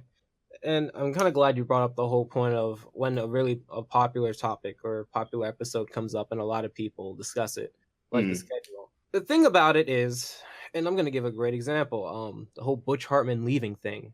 A lot of people have talked about it. And we're making a video on it, but oh, sorry, I didn't mean to cut you off, actually. No, feel free. Go ahead. But, we recorded a video on it, but it wasn't like, oh, but because and I don't want to seem like I'm coming after anyone's neck or anything, but when I saw that video, I watched it and I was just like, I feel like someone's gonna make a video talking about how Butch Hartman left, and literally everything they say in their video is just gonna be things he said. And sure enough, someone made a video just like that, just reiterating everything he said. Like this video, I don't want to say it's pointless, but like you didn't really give your own perspective. but our video that we did, and hopefully it will be up like within the next few days. But we were just basically saying like, thank you, Butch Hartman. Like these are our memories with your shows at Nickelodeon. We weren't like Butch Hartman left Nickelodeon. This is what's gonna happen. So there are ways to creatively spin a topic, like instead of just giving your general thoughts in it. Like spin it around, give your own spin to it, give your own flavor to it. But continue, Jay. I was just gonna say, a lot of people have wanted me to talk about that, and it's like, I'm pretty sure some of those people have already seen videos on it, but they still want me to talk about it. And the inherent hole in this criticism is that it assumes that everyone is the same personality. Some people, and it also assumes that people make videos the same way. Some people make 3-minute videos, some people make 10-minute videos, and some people make 20-minute videos. And there's so many ways you can digest and talk about a certain topic, especially in animation. Some people love theories, for example. I remember when I was talking to someone who was like who knew a lot about YouTube, and they told me to start doing theories, but like I personally, I'm not really interested in theories. Yeah. But someone else may be. And that's just the thing. It's kind of like that, but take that and apply it to everything. Some people would be interested in like a 5-minute overview of like why this episode was good or why this episode was bad. And some people may be interested in like a 20-minute dissection of it. And then some people might be interested in a 2-hour podcast, which I'm predicting this is going to be talking about. Could even be longer. There's different types of content to satisfy different types of people. So in reality, it's not so much like, sure, the topics may seem similar, but the way that it's presented is almost never really that identical. Because there's some people who would, and here's another thing, there's certain people who would talk about a topic, but like, let's say the Bliss thing, for example. There are a certain section of people that talk about Bliss, that talked about the Bliss well, not even the controversy, but I mean, it was controversial a little bit. And they talked about it, but they already talked about Powerpuff Girls before. Whereas there's certain people who have not talked about Powerpuff Girls at all, and then they talked about it. Those two people are going to give a different perspective on it, because the person who knows Powerpuff Girls, they can talk about a certain aspect of it that the person who doesn't watch it does. And because there's this thing called perspective that a lot of people generally forget, which is really weird, where all three of us can watch something, and this podcast is pure proof because we're all going to be talking about the exact same contents of this list and give a totally different response to it. So no, I mean I don't think repetitive is the right word, because like I said, it implies that everyone comes at it the exact same way, and that's not true. Maybe there might be opinions that are very similar, like liking SpongeBob, for example, but these things are called popular opinions. The word popular denotes that a lot of people have it. Mm-hmm. And considering that our community is small, that means that the proportion of people who will have a popular opinion is a lot larger than, let's say, the anime community, where a popular opinion may be large or may be very small. That's what happens when you only have like a handful of people who are actually big talking about animation. It has absolutely nothing. Like, for all we know, there could be a lot of people who are very smaller who don't necessarily have the same opinions. They just haven't grown yet. You don't know. Like, you can't really say that, because that'd be like saying that everybody in the community like bashes and hates Teen Titans Go. And fun fact, for the entirety of 2017, despite the fact that I've talked about Teen Titans Go, I've never made a negative video on it. I've never made a negative review on it. All of my negative reviews were on 2016. Yeah, like I've talked about Teen Titans Go before, and I think people have just the assumption that I hate it, because whenever I make a video and people are like, yeah, the show's so awful. I hate that it's overplayed, but like, and I've expressed this on social media like multiple times. My opinion of Teen Titans Go is that like it's fine. Like, it's not hurting anybody. Like, I can watch it and like even get like a few laughs out of it. I don't think it's an inherently bad show. Like, and I never thought that. I thought the early episodes were really average. Like, I was bored by them, but I was never like, oh my god, I hate Teen Titans Go. I remember when people were like, oh my god, I want Teen Titans Go to become a full series, and then they got it, but designs, and it was a lot more like random based humor than like references to the original, and that's why people disliked it. But I was like, well, this is what I expected. So, but also to add on to your thing about the repetitiveness and different perspectives, I definitely experienced this because like Steven Universe side of like the content creators, that little subcategory, you know, there are a lot of theory videos you see for Steven Universe, but none of them are alike. Like, for example, me, like to give like three like majorly different Steven Universe content creators, or content creators who focus on Steven Universe, me, /Fataku, and Swaggy Thunder. Now, I like my theories tend to focus more towards the plot, or like what would happen if this happened.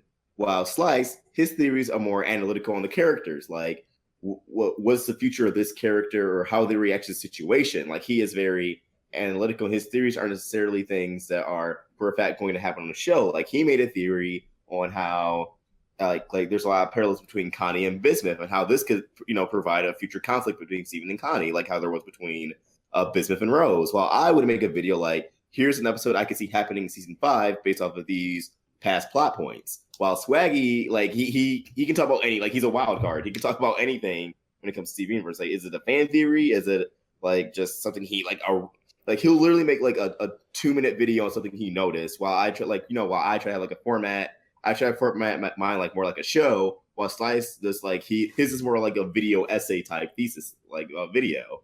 So I definitely get what you mean, where like different perspectives, and how just because it looks repetitive doesn't mean it is. And I think that just talks on the people like looking at the recommended, looking at it at face value, but not actually watching it, because they just assume it's all the same. And like they'll be like, oh my god, it's all just clickbait propaganda. It's like, how about you watch the videos first and form an actual opinion? Moving on to the next point, I just want to skip over some of them. Let's go to this one. The community is so small. Now, I just want to say something about this. The fact that you put in that the community is so small on the worst things about the cartoon fan community is actually counterproductive, because if you don't like that it's small and you don't support it, then what possible outcome could you get out of that?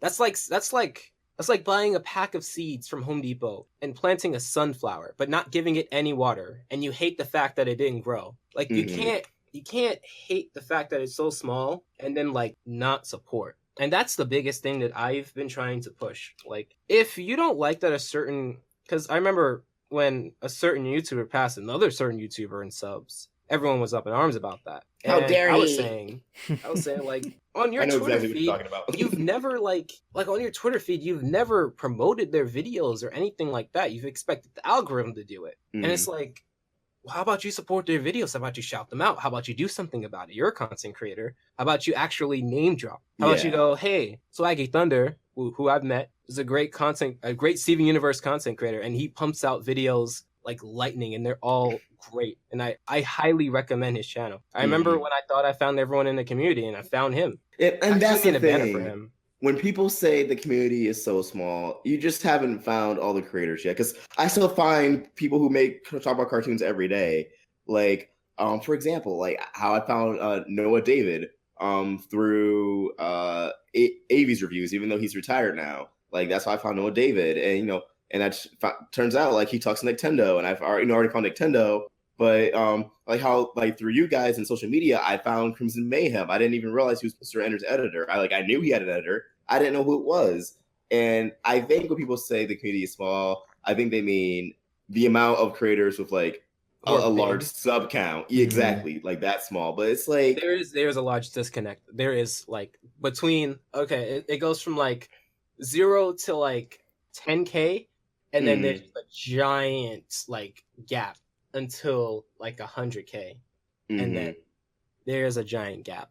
Yeah, but, like, and you I have totally to support get smaller people. exactly. Before they get to 100K, they have to get to 10K. Before they get to 10K, they got to get to 1K, and it's like and like something I used to do in my videos, and the reason why I stopped because it just kind of like the comment section got obnoxious of like, can you give me a shout out? But, like, I'd be like, before I get in this video, I want to talk about this one kind of creator that I found. Like that's how I shout out Slice Otaku. That's how I became friends with him, because like literally it was like his first or second theory video back in 2016. I was like, I really like this. Like I'm gonna shout him out because I found this really interesting, and I think I did that this way. That's like how I built most of my relationship with the fam. Like that's what we call like our own little group. Like was just shouting them out and like watching their videos.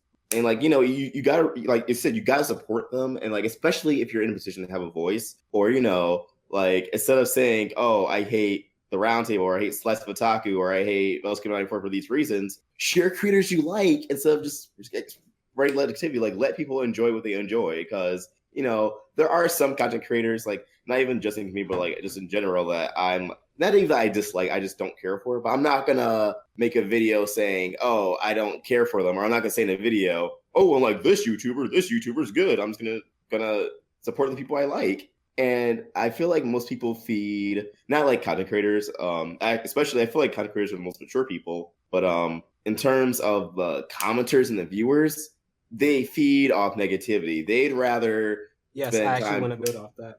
Yeah, like they would rather spend time putting someone down off of success rather than putting positivity into spreading it. Or sometimes they'll do it passive aggressively, like, oh, I love this small channel way better than this other big channel. It's like, why do you gotta bring that up? Like, why does it matter? And like I see that literally all the time with so many different channels. It's just it's like you can enjoy something and you can want it to grow without attacking other people. Exactly. I actually wanted to build off that.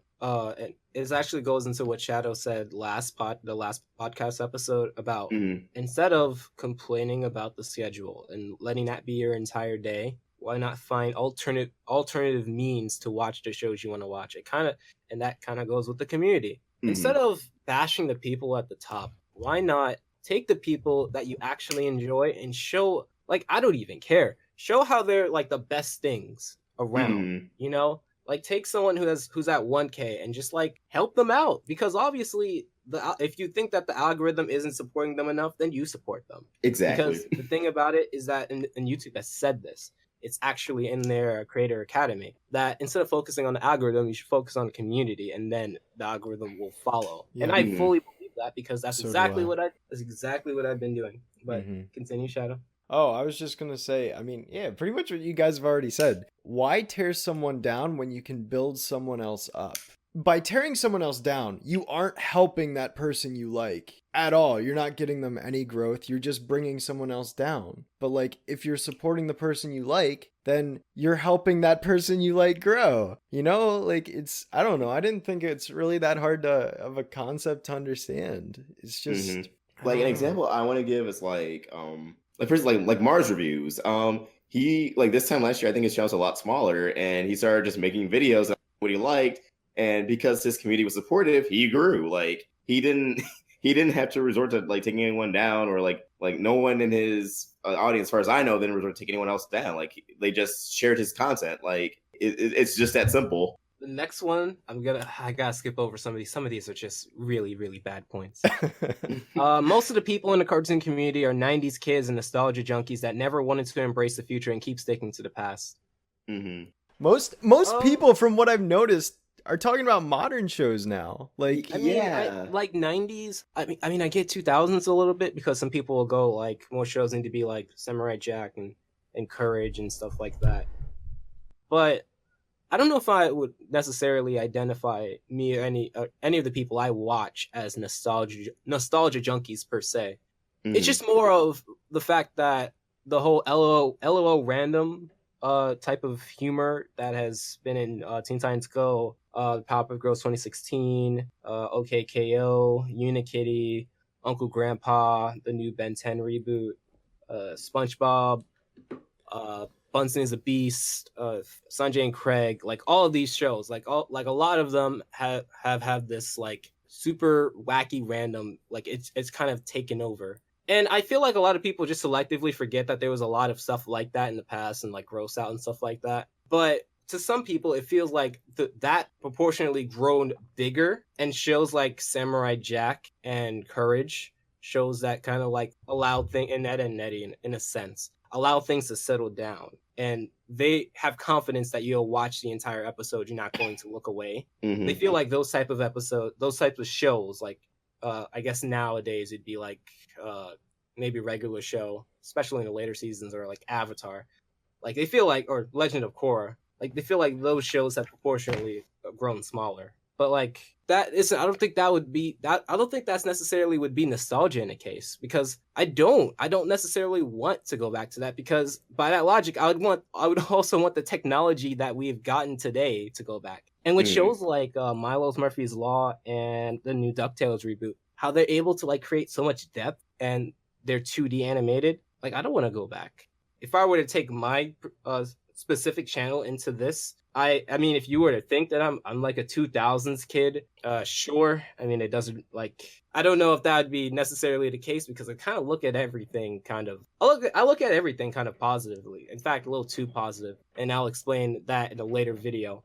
Nostalgia junkie, I see it. I don't want to name specific people, because they're not even content creators at this point. But they send me petitions of shows they want to bring back, and like I said on the first podcast, it's a very little chance of that happening, because although it is fan interest, it is also like financial gain in that particular sense. So I don't know. I feel like there's a new emergence of newer viewers that I've talked to that are embracing the new and also honoring the old. Yeah, and I mean, I can't even really think of a certain, like, any content creator that's like, oh, the 90s were better. The only thing I can really think of, and I don't want anyone to take this as a call out, was like, there's like this little meme going on. Scoutfly was super 90s when he was still active. And it was like, well, I mean, I looked at most of his content and it's not really like that. But like, I think people are just saying the general perception, like, if you hate something new, that must mean you like all the old stuff. I think that's just an assumption. It could be.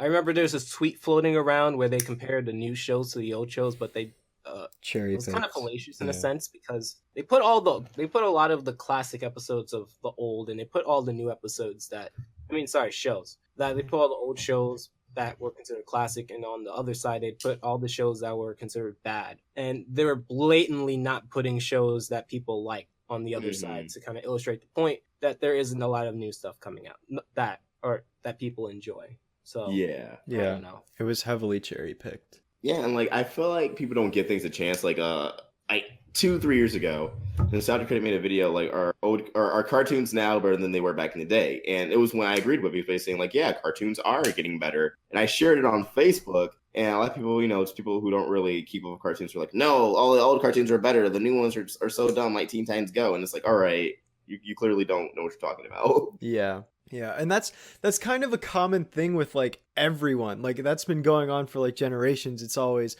oh, well, when I was a kid, this was so much better. That's just a common trend that's going to happen with people as newer generations come in and people get older. They're like, oh, this is like these new fancy kids with their iPhone 10s and all that. No, It's just a common like mindset that people have, and it's like some people like change and some people don't like change. And when the change happens, there are gonna be people who are all for it, and there are gonna be people that will be like, no, we gotta stay back in the good old days, you know? Mm-hmm. It's just kind of that thing that happens. But yeah. Next point. Wait, Jay, wait. Why did you skip point 14? I'm not That's the talking best about one. that. No, it's not. Okay, point 14, crossover shipping. I want to discuss this. The absolute worst. Many cartoon fans have ruined the Sonic the Hedgehog franchise with this, which is a shame because I'm one of the very few sane Sonic fans on the planet who is looking forward to playing Sonic Mania and Sonic Forces later this year. Honestly, Sonic is not Rainbow Dash's love interest, people. I just want to say one thing. What does this have to do with the cartoon? I'm gonna say one thing. I'm gonna let you guys go on. Okay. Just a heart-to-heart talk with anyone who's listening. If you're one of the people who think that a franchise is ruined because of the fact that a shipping has occurred within a certain section of fans, I mean this with no exaggeration. You are a dork, and you need to be wedgied and stuff inside of a locker. Oh my God. I'm just being completely honest. Mm-hmm. You're a nerd. You're a dork. You're a geek. There's no way that an entire community. Think about this for a second. Sonic, right? I could be wrong in this, but Shadow, isn't Sonic something that millions of people follow? Correct. I believe it has 5 million followers on Twitter. And you're trying to tell me, with logic, that because shipping has happened, that has tainted everyone's view on Sonic, it's ruined the entire franchise, and basically everything about it is bad. You're telling me because someone said that this character and this character should be together, and because they've made fan art of it, I know it happens in Steven Universe as well, and the Loud House. You're telling me that by itself ruined the entire franchise? No. Jay, how familiar are you with the Sonic fan base? No, I'm not. I don't care. That's another thing. Same. Rick and Morty, Steven Universe, the Loud House, they say that the communities are bad, and it's just like, I don't care. Because the people that I talk to people who are level-headed before I talk about, like, you have to be a level-headed person before I actually talk to you about cartoons. If you're just going on, like, and yes, the internet is full of people who are irrational. I get that.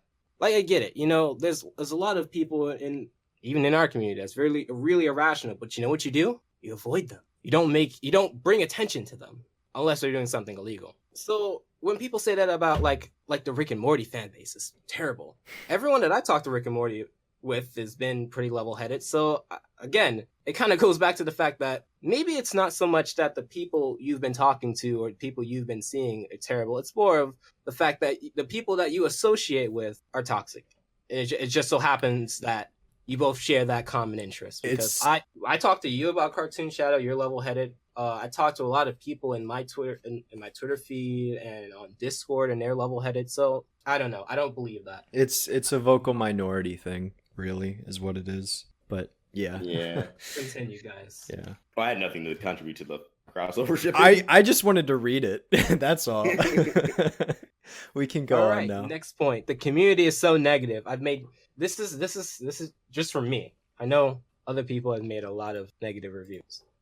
I'm going to be doing a top 10, or I've already posted a top 10 best and worst things ever. Now, when I was setting up like all the episodes, I noticed that I don't even have enough stuff that I've reviewed to cover the negative list. I have 7. I've made 7 out of the 75 videos, 75 reviews I made. 7 of them are negative. If anything, I'm too positive because I thought I'd have more. And when I look at the stuff that I'm going to be reviewing later on, a lot of it is also positive. So like, if anything, for me personally, I think I'm a little too positive. And I know, like, saying too positive may sound like a really bad thing, but, like, talking about why a cartoon is good for me is half the battle. There's also talking about what doesn't work, which is why I wanted to review the Little Panda Fighter, because I wanted to talk about, like, if you were to do an animated movie, what wouldn't work and how this doesn't work. Because sometimes it's easier to talk about why this thing didn't hit the mark, why it didn't work,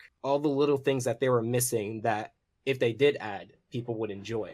So for me personally, that's not the case. But for other people, Maybe some people actually do a whole bunch of negative reviews. And then in that case, then it's on that particular person. Then it's on what you watch. Because then like if you watch one CN rant, you're going to get suggested more, especially if you like the first one. So it's more of what's in your bubble in that particular sense. Maybe there was a point in time when everyone was trashing on a particular show like Teen Titans Go. And in that case, then it would be the community is so negative about that show. But negative in general, no.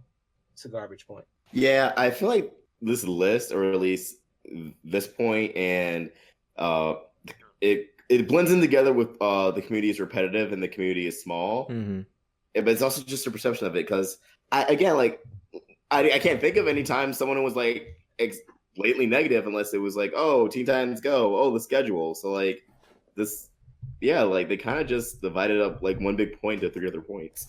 Yeah, I couldn't agree more on that. I want to preface this by saying that I love Haydux. He talks about gaming. But I remember that was a criticism they would give to him, that because most, if not all, the videos he made within a certain time was really, really harsh criticism on Nintendo in gaming. It got to the point where when he did a positive video, majority of the comments were talking about, oh my god, you actually did a positive video. But like, criticism at the end of the day, as long as it's like warranted and fair, is criticism, and it's honestly up to the content creator on what they want to do. Now, some people may not like that, and that's why I always say it kind of comes back to the market. It comes back to who you promote. It comes back to who you watch. It comes back to who you ignore. So if you feel like some people are negative, well, there's a lot of people who are positive. Why not? Again, it kind of goes back to the whole repetitive thing. Why not support them instead? Why give the people who are negative more attention? Because obviously, if you do that, wouldn't it then incentivize them to continue being negative? Because you're giving them more, you're giving them engagement. Some people don't care about that. Some content creators don't care. Like they will post something knowing that maybe it has a racy thumbnail or a clickbait title, or it's just flat out misleading.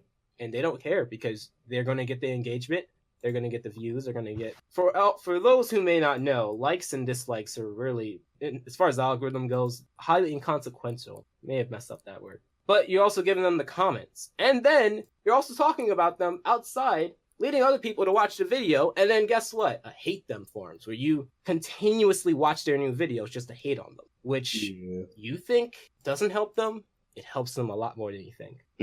Honestly, when you mentioned Haydux, it actually did make me think. And like, I'm going to use that as an example, but really the point altogether is that for the longest time, it's died down now, like the last few months especially, but people were just like, oh, Mr. Enter's like the most negative person I ever met, or all those reviews are negative. But they'd be purposely ignoring the fact that like he has a series that dedicates to like Admiral Animations. That's what they call it, Admiral Animations. Exactly. But on top of that, like, just in general, I think it's a lot easier, and it's kind of what you said, Jay, about it being a challenge to talk about what's good. It's a lot easier to talk about what's wrong with a thing, and you could probably go a lot more in depth, because then you get to go into like how you'd fix it or what they could have done instead, as opposed to something good. You explain why it's good, but then you don't really like, you're not going to be like, this is how I would make it better. You're just like, yeah, it's good because of this reason. But like, for it's bad, it's like, it's bad because of this. Here's how I would have done it, or here's the other ways they could have done it. And I think not even just in terms of giving more material to talk about, the algorithm looks at that because it's naturally going to be a longer video and they're going to promote that more. So really the negative's going to spread more than positive just by design. That's true. Negative sells a lot more than positive.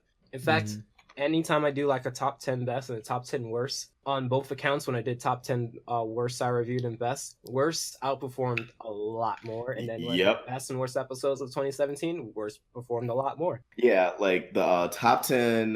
So before Shane/Nemo, top 10 worst cartoon videos, he did top 10 cartoons of the 2000s. And that did like all right. He did like 100. I remember it like climbed a bit. So he's like, maybe I'll do one talking about the worst ones, since I did one about the ones I finally remembered. And that has almost 2 million views. The top 10 cartoons of the 2000s, the first one only has like 700K. Okay, not only, that's a lot, but it's like literally more than half of the sequel, because one's more negative than the other. So yeah, negativity does so. I can verify that. All right, the next point, boring. Kind of right on that one. Oh, Jay, don't beat yourself up. You're not boring. How many times have I told you you're not boring? I'm working on it. Oh my gosh. We're not having this conversation now. Yeah, I don't think you're boring. Like your gumball video, you're explaining a concept I don't think of. That's like the opposite of boring. Yes! Well, Yes! That's what I'm It's actually saying! It's a legitimate thing about that, though, where some content creators, they prefer to shoot it straight and talk specifically about the episode, and there's other content creators that like to put a lot of jokes and a lot of skits in it. I think both ways work, because again, it kind of comes back to, and this is kind of like the catch-all, like come back to literally all of this. Depends on what the market wants. Some people want that. Some people want one thing. Some people want Cinema Sins. Some people want Nostalgia Critic. And then someone else will want someone who actually like takes their time and talks about all of the cinematography and talks about like all of the little technical details. It just depends on what you want. Also, I think it just like a lot of these content creators, and like I can like I feel for this because I'm still doing it too. They're developing the personalities. You know, they're trying to figure out like what works or what doesn't work, or like how comfortable they are putting their voice out there on the internet, because it is a scary thing. So you may think someone is boring, but like that, like check them out in like a few months or a year. And another thing is, and this one was like criticism of my own channel. People will watch one video and it's like when you're still starting out and just assume you're never going to change, you never develop. Yeah. Like I watch videos like literally I can watch a video from 3 months ago and I'm like, wow, I've changed a lot since then. And like I'm sure 3 months ago I was like, wow, I was a lot better than 3 months ago. And 3 months before that, so on and so forth. Like content creators are always changing, even if it's in the smallest ways. I think people just take what they see at face value and think that's their entire channel or that's their entire personality, and it's wrong. Yeah. If you ever want to get a good idea of what a creator's like, always look at their most recent stuff, because that's like where they're at currently. Like every once in a while I'll get a comment on a video about one of my older videos from like over a year ago. I'm like, I mean, that's kind of outdated by today's standards. Like people would criticize me for not being very enthusiastic in a lot of my my really early stuff, or they'd see, oh, this is too short, or this isn't, you know, exciting, or your line delivery's bad. It's like, well, yeah, that was also when I was like the first couple months I started doing YouTube. You know, I've definitely progressed since then. It's that whole sort of thing, you know. You got to really pay attention to where they're at now versus where they were. The next point: good uses are rare. Don't know this person, so I'm not going to say. All right, I don't know either. All I'm gonna say is that ties into how, like I said, there's a gap between people, well, a large sub count and a small sub count. You're like, you can't just go off of the small handful of people over 100K and say, oh, there's only a few good ones because this one has a lot of subscribers, but their content, they only do minimal editing. Like it's completely subjective. Like you may say good users are rare, but that's completely subjective. Like I don't want to say that's invalidated to be a reason, because lists in itself are subjective, but like if there could be a creator out there with only like a few thousand subscribers making great content that you personally, the person writing this list, would love, but they haven't found them yet. And that doesn't make them rare. It just means you're not looking hard enough, just because. You need to push. Exactly. Like if you want that to be the norm, because I think both of you make good content. I think like Nick Taylor makes good content. Like everyone I talk to in the cartoon community, I genuinely think they make good content, even if they have different approaches to it, or they may not have the production value they desire. But the only reason why I found you guys is because I like clicked on the recommended tab, and like it wasn't like it was always there, or you're like you're the first thing on there. It was just like, hey, I see this like every now and then. Let me actually watch it. I can't even say this is like a valid point, just because there's hundreds of hours of content being posted on YouTube by the second. You can't tell me that they're rare. You just, like I said, you just gotta look. Yeah, and and next just point. Oh, go ahead. I was gonna say, just because, like, sure, there may be one or two users you may not be fond of, but like we established earlier, with the community isn't as small as it may seem. Like, sure, there's only a couple big channels, but like there's a lot of smaller ones, and there's people that are joining, you know, every couple weeks. There's always a new user that popped up here and there. So yeah, just because you may not like one or two big YouTubers doesn't mean there aren't small ones that may appeal to you, you know? I agree. The next point is mediocre criticisms. Criticisms such as, oh, this cartoon has bad animation. This is the second time. I just want to point out, this is the second time my phone has fell. This is not going to be a regular thing on the podcast. Oh, this cartoon has bad animation. It's automatically bad. Can't you guys at least go through the effort to actually watch the cartoon?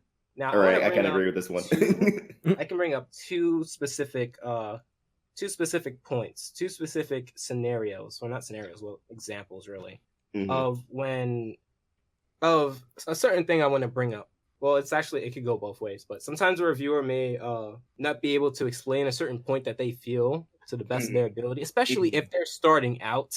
Yeah. And then there are times when you watched a video and maybe you didn't get it, or maybe you went into the video because you saw the title, you disagreed with it, and you clicked on it, and you were ready to disagree with it, and you were already ready with your counter arguments, which if you were to watch the video, the person probably already debunked. So I'm going to give two examples of the latter. The first video I ever put out, the first animation one really, was me. I was talking about the sweaters from Gumball, and a lot of people actually do like that episode. I don't, and one of the reasons I said was because I don't really like the Sarah as a character. I feel like she ruins a lot of the episodes that she's in, and I feel like that whole, and a lot of people bring up the fact that it is a parody of 80s cartoons. And because I wasn't born in the 80s, I don't get it, or something like that. And people are pulling the parody card. And the problem with that is that if anyone were to watch that video or my extra discussion, when I specifically went back and I redid that video with the knowledge I know now, majority of my problem isn't the fact that it's a parody. Majority of my problem has to do with Sarah as a character. So that, for me, in my opinion, I feel like people are just kind of using the parody thing to kind of shield whatever I have to say about it. The other example I have is actually quite recent, and this one is kind of a pet peeve of mine. I posted a video titled why the overplaying of Teen Titans Go isn't the real problem, or something like that. And the crux of that video was me talking about the fact that it isn't necessarily Teen Titans Go overplaying that's the problem. It is the fact that Cartoon Network overplays a lot of shows, a lot of other shows in general, and overplaying as a concept, such as Gumball getting the entire day. That's just as much of a problem as it would be for Teen Titans Go. I wouldn't want any show to fill up the entire day for a network, unless it's like a marathon, obviously, but for an entire week, for instance. Like, it doesn't even matter if it's Ed, Edd n Eddy. I wouldn't want that to fill up the entire day or the entire week, unless it had a very specific reason to. And I had someone message me saying, like, you don't get it. Overplaying Teen Titans Go is the true problem, and I disagree with your video. And I responded back, and the funny thing is, this person did not respond back to me by saying, well, then let me ask you, if Steven Universe, I picked Steven Universe because a lot of people seem to like that show. I said, if Steven Universe aired all week, would you have a problem with it? If they said no, then they actually agreed with my video, and they just didn't understand it because I kept saying overplaying in general is a problem. But if they said if they say they don't mind it, then they themselves are a hypocrite because they will allow it for a show they like, but they don't allow it for a show they dislike. Exactly. Which, with Gumball, that seems to be a case with a few people. A few people don't seem to mind when it's Gumball, or when Star Vs was airing a lot, but when it's a show like Teen Titans Go. Now, admittedly, there's other factors, such as the fact that it's been doing this for a long time. But the whole crux of that video was me talking about how no show should do that. And that the real problem is that Cartoon Network tends to have that practice, like what they've been doing with Gumball recently, and with Unikitty a little bit, is that they air it so much and disproportionately to the other shows that they could air at least once or twice throughout the week. That was the crux of the video. It was not me defending Teen Titans Go overplaying to the point where it's like, this isn't a problem. Yeah, do you actually mind if I actually comment on if Steven Universe overplayed or not? Because I actually talked about this before. I have seen a viral tweet going around, and I was going to bring it up later, but we could talk about it. So here's my take on Steven Universe. I think people automatically assume if it was aired more, that means the hiatuses would be like less frequent. They would still be there. Like, also, because Steven Universe only has so many episodes and it's telling this overarching story, I feel like running it all the time just isn't a good idea. Like, as much as Teen Titans Go. Like, imagine having like the same arc on every weekend. Like, you would just get annoyed. Like, I don't want to see. This is exactly what I said in the video. I would not want to turn on my TV every week, just see the same 5 episodes of Greg getting taken by Blue Diamond and then to go into space. And like, it's like, and this is someone who makes content on the show, like literally on a bi-daily basis. I watch these episodes a lot over and over again, and I'm already like, if it was on TV, because as someone who actually watches Cartoon Network, I'd probably just be sick of them entirely. Like, and this is someone who loves the show to death. And like, this happening before with I can't even think, but like there was a point where Gravity Falls was on Disney XD all the time. This I think this was like before it ended, but like before like, it's really picked up. But I was like, can I get more time on Gravity Falls? And like I like I said, I don't think no matter what the show, if you overplay it 24/7, people are going to get tired of it. That's just the nature of how things work. Yep.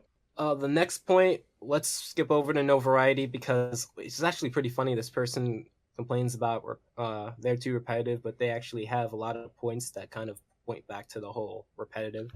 Mm-hmm. Let's skip over. Let's go to, I guess, the generic lists, Mm-hmm. considering that we've all done lists before. There is a point where that could be true. I do think there are certain lists that that has been touched on multiple times, but then it goes back to the whole perspective thing. But let's put that aside because I don't want to keep saying it's perspective. Mm-hmm. Well, number one, also, I'm gonna put aside, don't watch the list because I'm not gonna say all content creators, but a lot of people when they do make lists like that, their intent is to get people to watch it.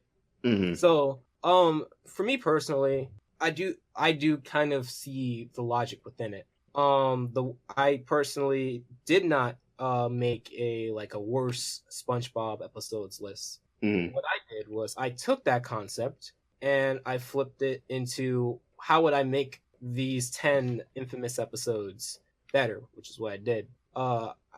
Me personally, I try to find lists that people don't do, but that's just me. I don't think any other content creator has to do that. If a content creator wants to make a top 10 worst SpongeBob episodes, because I'm pretty sure this is what this person was referring to, they should be able to, because number one, a lot of people's lists will not be the same. They may have a lot of the same entries, but they're not going to be the same. And also, their reasonings for them aren't going to be the same.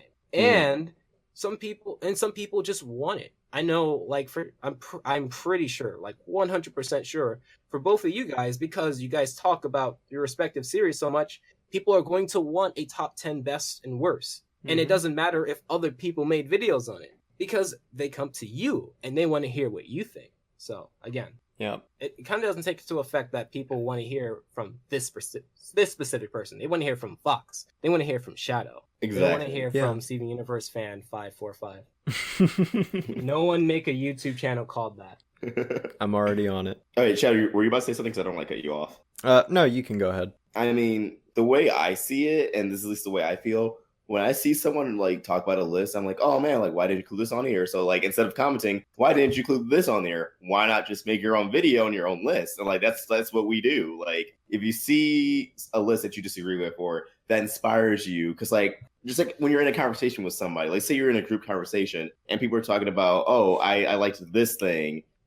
Obviously you want your turn to talk about what you like. So it's basically the exact same concept. I don't think there's anything wrong with people making lists on the same topic as long as you put your own spin on it. As long as it's you talking and not just what you think will get views or engagement. And most people do talk about it, put effort into it because it's them. They wouldn't put as much effort into it just for views, because you can usually tell when something's made with no soul. Yeah. But that's usually not the case with these kind of videos. There's usually an actual strong opinion backing it up. They're not just number 10 is Teen Titans Go because it's bad. All right, number 9.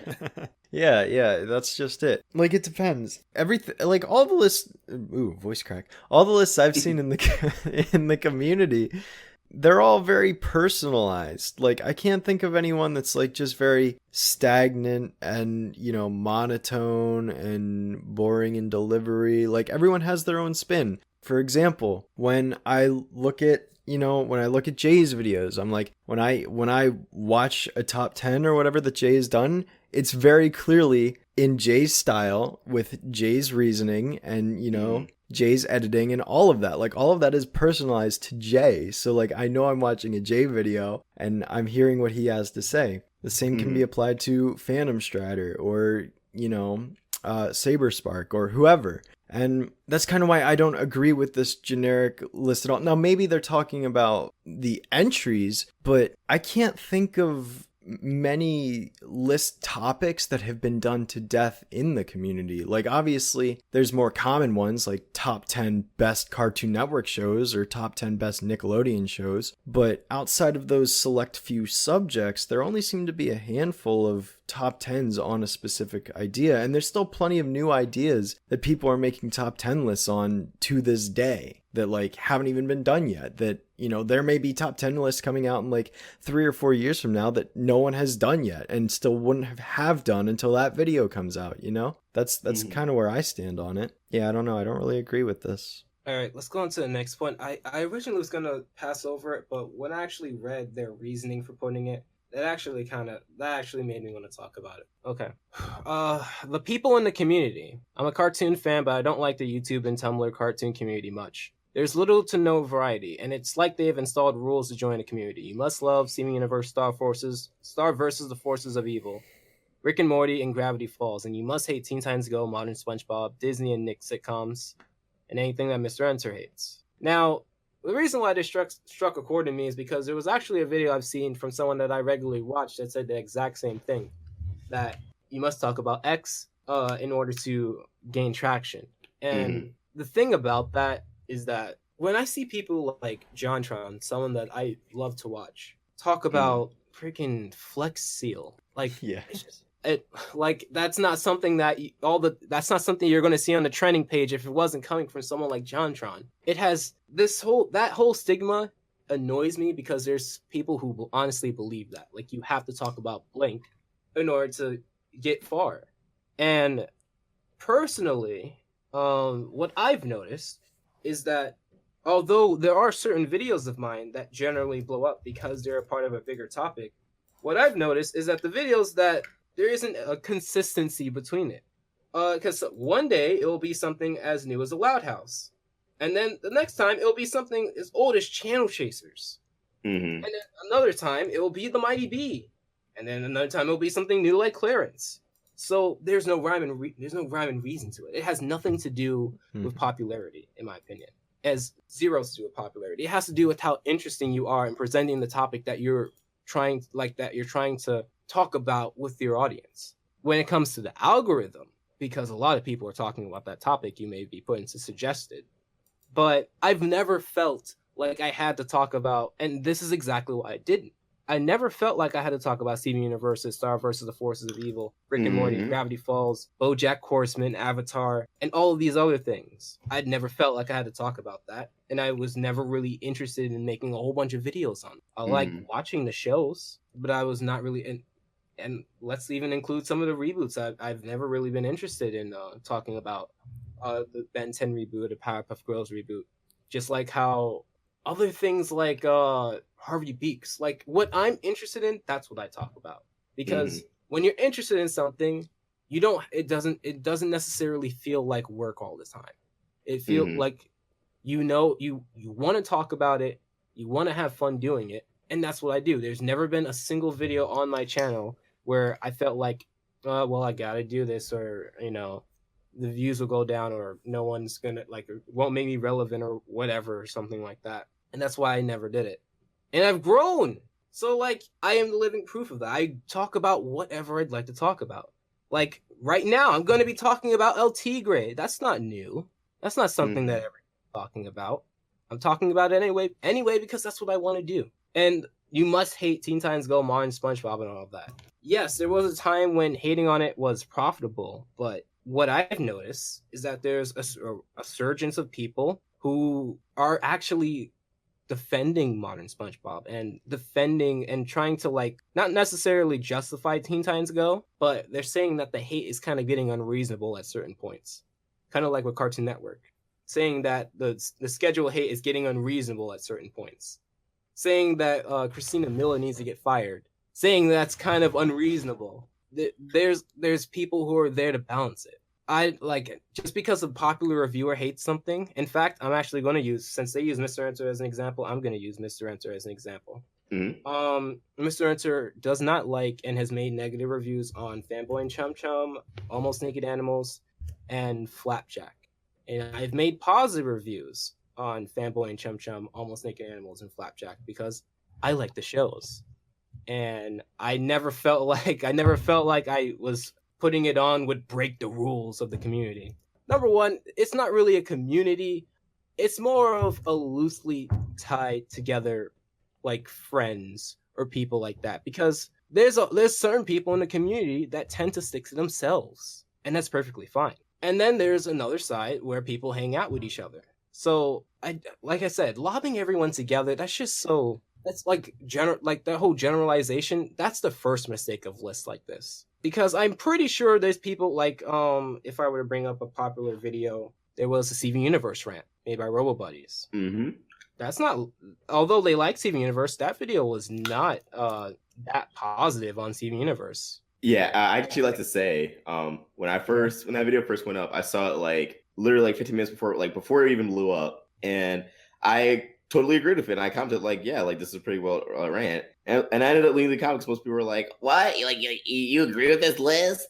Don't you Steven Universe fanboy? And I'm just like, if I make theories and critique and analyze the show for a daily basis, do you not think I'm not gonna see the flaws present? Like literally, like I remember, for example, I don't know if you guys like have seen most Steven Universe, but in season 3 there's an episode called Crack the Whip where Jasper and Savani, I won't even call it a battle, but there's a quote unquote fight sequence. When I first saw it, I thought it was like the hypest thing, but like now I literally think it's like the worst fight scene in the show because there's so much I hate about it, down to like the studio who animated it. But like I'm not gonna make a video, or I'm not gonna say, oh, this is a bad show. I'm just gonna say, yeah, like it's a show with a lot of flaws, but I say this out of love, but people are like, "Oh my god, you must think it's flawless." Yeah, like no show is perfect, you know. Mm-hmm. No show is perfect. Even my favorites, Samurai Jack, Powerpuff Girls, they're not perfect. They have flaws, of course. It's not like every episode of the shows are 10 out of 10 masterpieces. Overall, yeah, they're great, but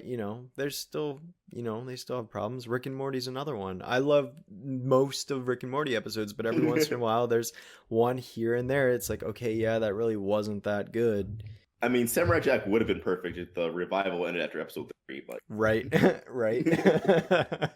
The next point is that the community overreacts. Oh no, Family Guy made a suicide joke. Better make a 6-page essay on why that's offensive, even though cartoons way before my time did the same thing. I know exactly who this is pointed towards, and we'll get to that at a higher point. And it actually reminds me of a video from the Needle Drop, if either of you guys know. He made a video talking about negative reviews, and although it seems like a no-brainer, the way he put it into perspective really made me look at when I talk about a show negatively in a different perspective. When you make a negative review on something, almost always you will get a negative reaction from people who actually like it. So in that particular case, they may think that you're nitpicking. They may think that you're overreacting. And in some cases, people do. I'm not saying that that's never the case in the community. But I do feel like it's kind of like the whole, like, if you like someone, then you're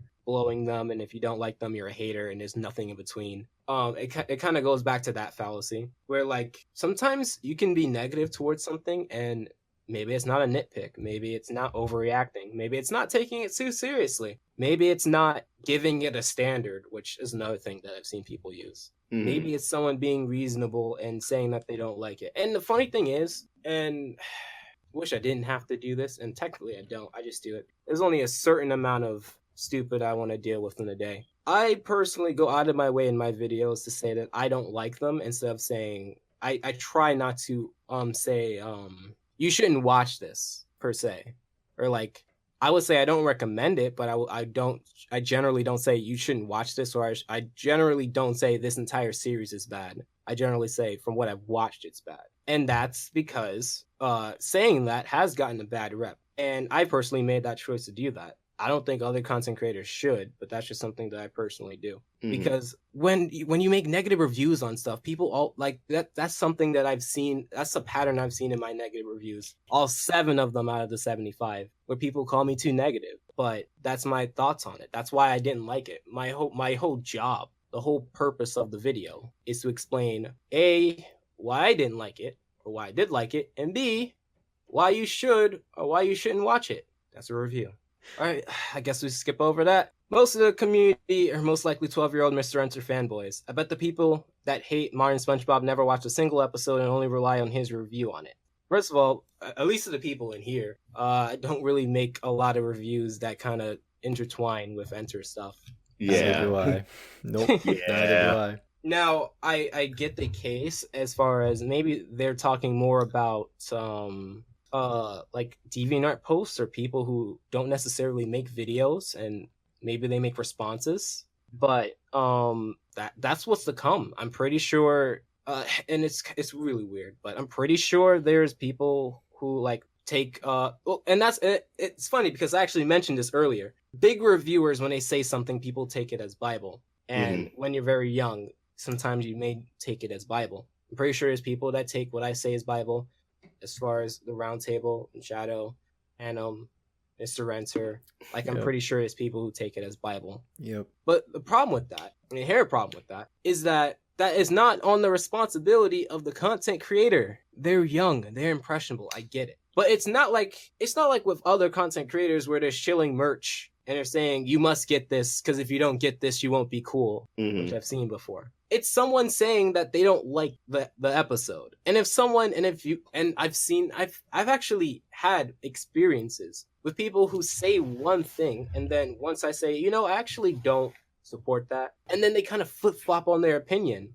And that annoys me because like I'm just a person. I'm just one person. Like, sure, you may look at the sub count, you may look at the view count, you may think otherwise, but I'm just a person who watches cartoons. I'm not a god. I'm not anything more than an anthropomorphic panda that talks about shows made for the primary demographic of children, with the exception of Fox shows. That is it. I am not a deity. And I don't like it either. I don't like it when people treat me that way either. So I do get the logic there, but blaming it all on one person when a lot of people were talking about modern SpongeBob, that kind of seems like this person had a hidden agenda, which they do because they keep mentioning the same reviewer over and over in the list. Yep, that's exactly what I was thinking. All right, I'm gonna send off this number one topic, this number one pick to you guys. No one respects each other's opinions. Seriously, guys. Like, just because someone says they like Teen Titans Go, it doesn't mean that they're a bad person. And it doesn't give you the right to say, kill yourself for having a unique opinion. Unless the kid was being really negative. Well, I feel like this is more of a criticism towards the commenters, maybe. Yeah. But, I mean, in terms of content creators, I don't know anyone who attacks anyone else's opinions or just respect them, because it just doesn't seem... like, I always see comments like, oh, why do you think of this or that? Like, I'm gonna subscribe. I never see content creators disrespect others' opinions or say, oh, this is invalid, here's what I think, just because that's not a thing that happens. Yeah, I mean, in my experience, there was one time where someone made a rant video on me indirectly. But other than that, I don't know. I don't really see it as a very common occurrence at all. I think this is definitely more focused on the commenters, and there's a lot of different types of commenters. I mean, in my experience, most of the comments that I've read have been actually pretty positive. Like, for example, when I made 2 Teen Titans Go videos, and then I guess the schedule's like half maybe, but the one where I made a video basically describing everything I like about that show, I expected to get a lot of negative reception and a lot of negative feedback on that. And surprisingly enough, aside from like 5 or 6 commenters, every comment that was left on my video was actually neutral or positive, which surprised me because I was expecting it to get a lot more backlash than it did. Obviously this varies depending on the subject matter, but for something as controversial as Teen Titans Go, I was really shocked and surprised with, the maturity that there was, because I did expect worse than what I got, and that was really cool. But yeah. All right. Because we are actually going a lot longer. Geez, this thing is actually going to be a 2-hour thing, I bet. Probably. I'm going to combine the next 2 topics. What we're looking forward to in 2018. / upcoming videos. Ooh. Now, the biggest thing that I'm looking forward to, and the reason I bring it up, is because Shadows watched the trailer for it recently. Yes! The Incredibles 2. Yes. Yes. Definitely looking forward to that. Yeah. Of the very few videos I've seen, of the movies, I've seen The Incredibles, and I loved it. Yes. Yeah, it's a fantastic movie. I'm so excited for the sequel. Same here. I have been dying. Like, okay, like when they announced like Finding Dory and Toy Story 4, I was like, okay. I mean, that's fine. But when they said Incredibles 2, I like exploded. I was like, yes, this is the movie I've wanted a sequel to ever since the first one came out. Like, it's been so long. I've been saying for years that of all the Pixar films, Finding Dory Finding Dory, Yeah. The Incredibles was the one that was deserving of most sequel, just because it ended so open ended, and like it's one of the only few Pixar films that has a cast that you can tell like almost endless amount of stories with. Yeah, I am just kind of disappointed that like it takes place immediately after the first film, because I did want to see like a time skip, but I think it's still going to be just as great as the first one. So yeah, absolutely. What? Okay, so based off the trailer alone, what I'm loving about it, the most already, Mr. Incredible being like a stay-at-home dad is just like, there is so much they can do with that. I cannot wait to see how many clever jokes and gags and like mini subplots they do with that. I cannot wait to see how that goes, because the trailer alone has me so hyped. Like, I can't even begin. What I loved about that was when Dash like transforms to like his little monster form and bites him. It's just like, no biting Dad. Like, like his facial expression just has like no response. He looks supposed to pass out any second. I love that. Yes, definitely. I'm really curious to see, because they didn't focus too much on what Elastigirl was doing. It's just kind of like, hey, she's back, but like, what is her side of the story? You know, I think that's what the second trailer is gonna elaborate more on, if and when they drop it. Yeah, we didn't see much of Winston Endeavor, who's the like the businessman, and I already said this in my breakdown of that post, but I think his sister Evelyn Endeavor will be like the actual villain, and Winston will be kind of a misdirect, just because it's just like she's the one who is like the one, like the brains behind Winston, and she's like really tech savvy. And also everyone in the comments were like, wait, Evelyn Endeavor, evil Endeavor. I was like, oh, okay, I guess that sells it then.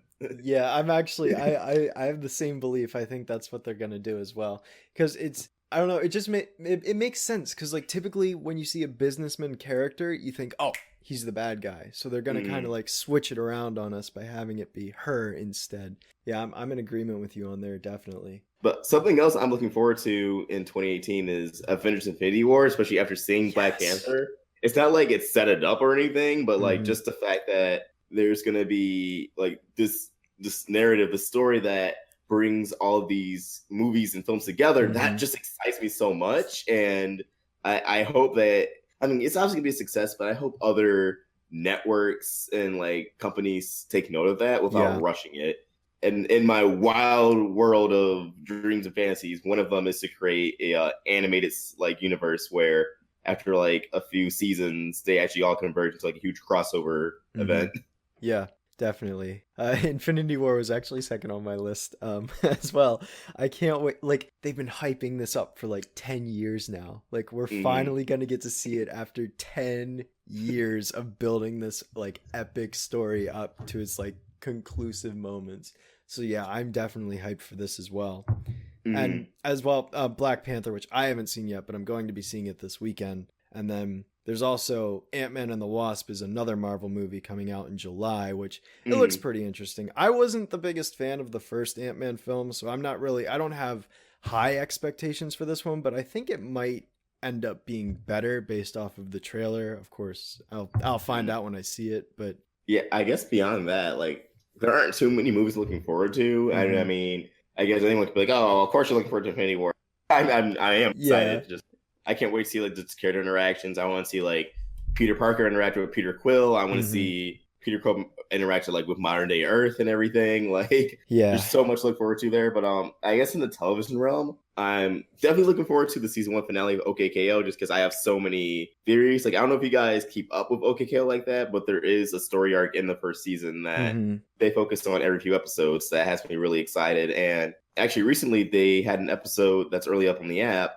It's like half of the episode's just a parody of Dexter's Lab. Like, literally at the end, apologies to the Dutch's lab crew. But I was really excited about it in the episode just because like a line of dialogue KO says is similar to the name of the season finale, which thanks to like the crew's Tumblr, we know the season finale is called You're in Control. So I think it's gonna incorporate like various plots that we've seen throughout the season into one, and that's just really cool to me because I can't think of the last time a show's done that where like you've had the villains like Boxman and Venomous, they have like their own plot going on, and then you have KO and his TKO powers, and then you have the shadowy figure character, and like the fact that the season finale is going to have all three of them converge, like that's really exciting. But also Steven Universe like finally coming back. I mean, like hopefully for good because last year the show was on a production hiatus, which I don't know too much about. Like, trust me, I've snooped around the best I could, but I could not get like a concrete answer. I just know it's a thing that definitely happened. But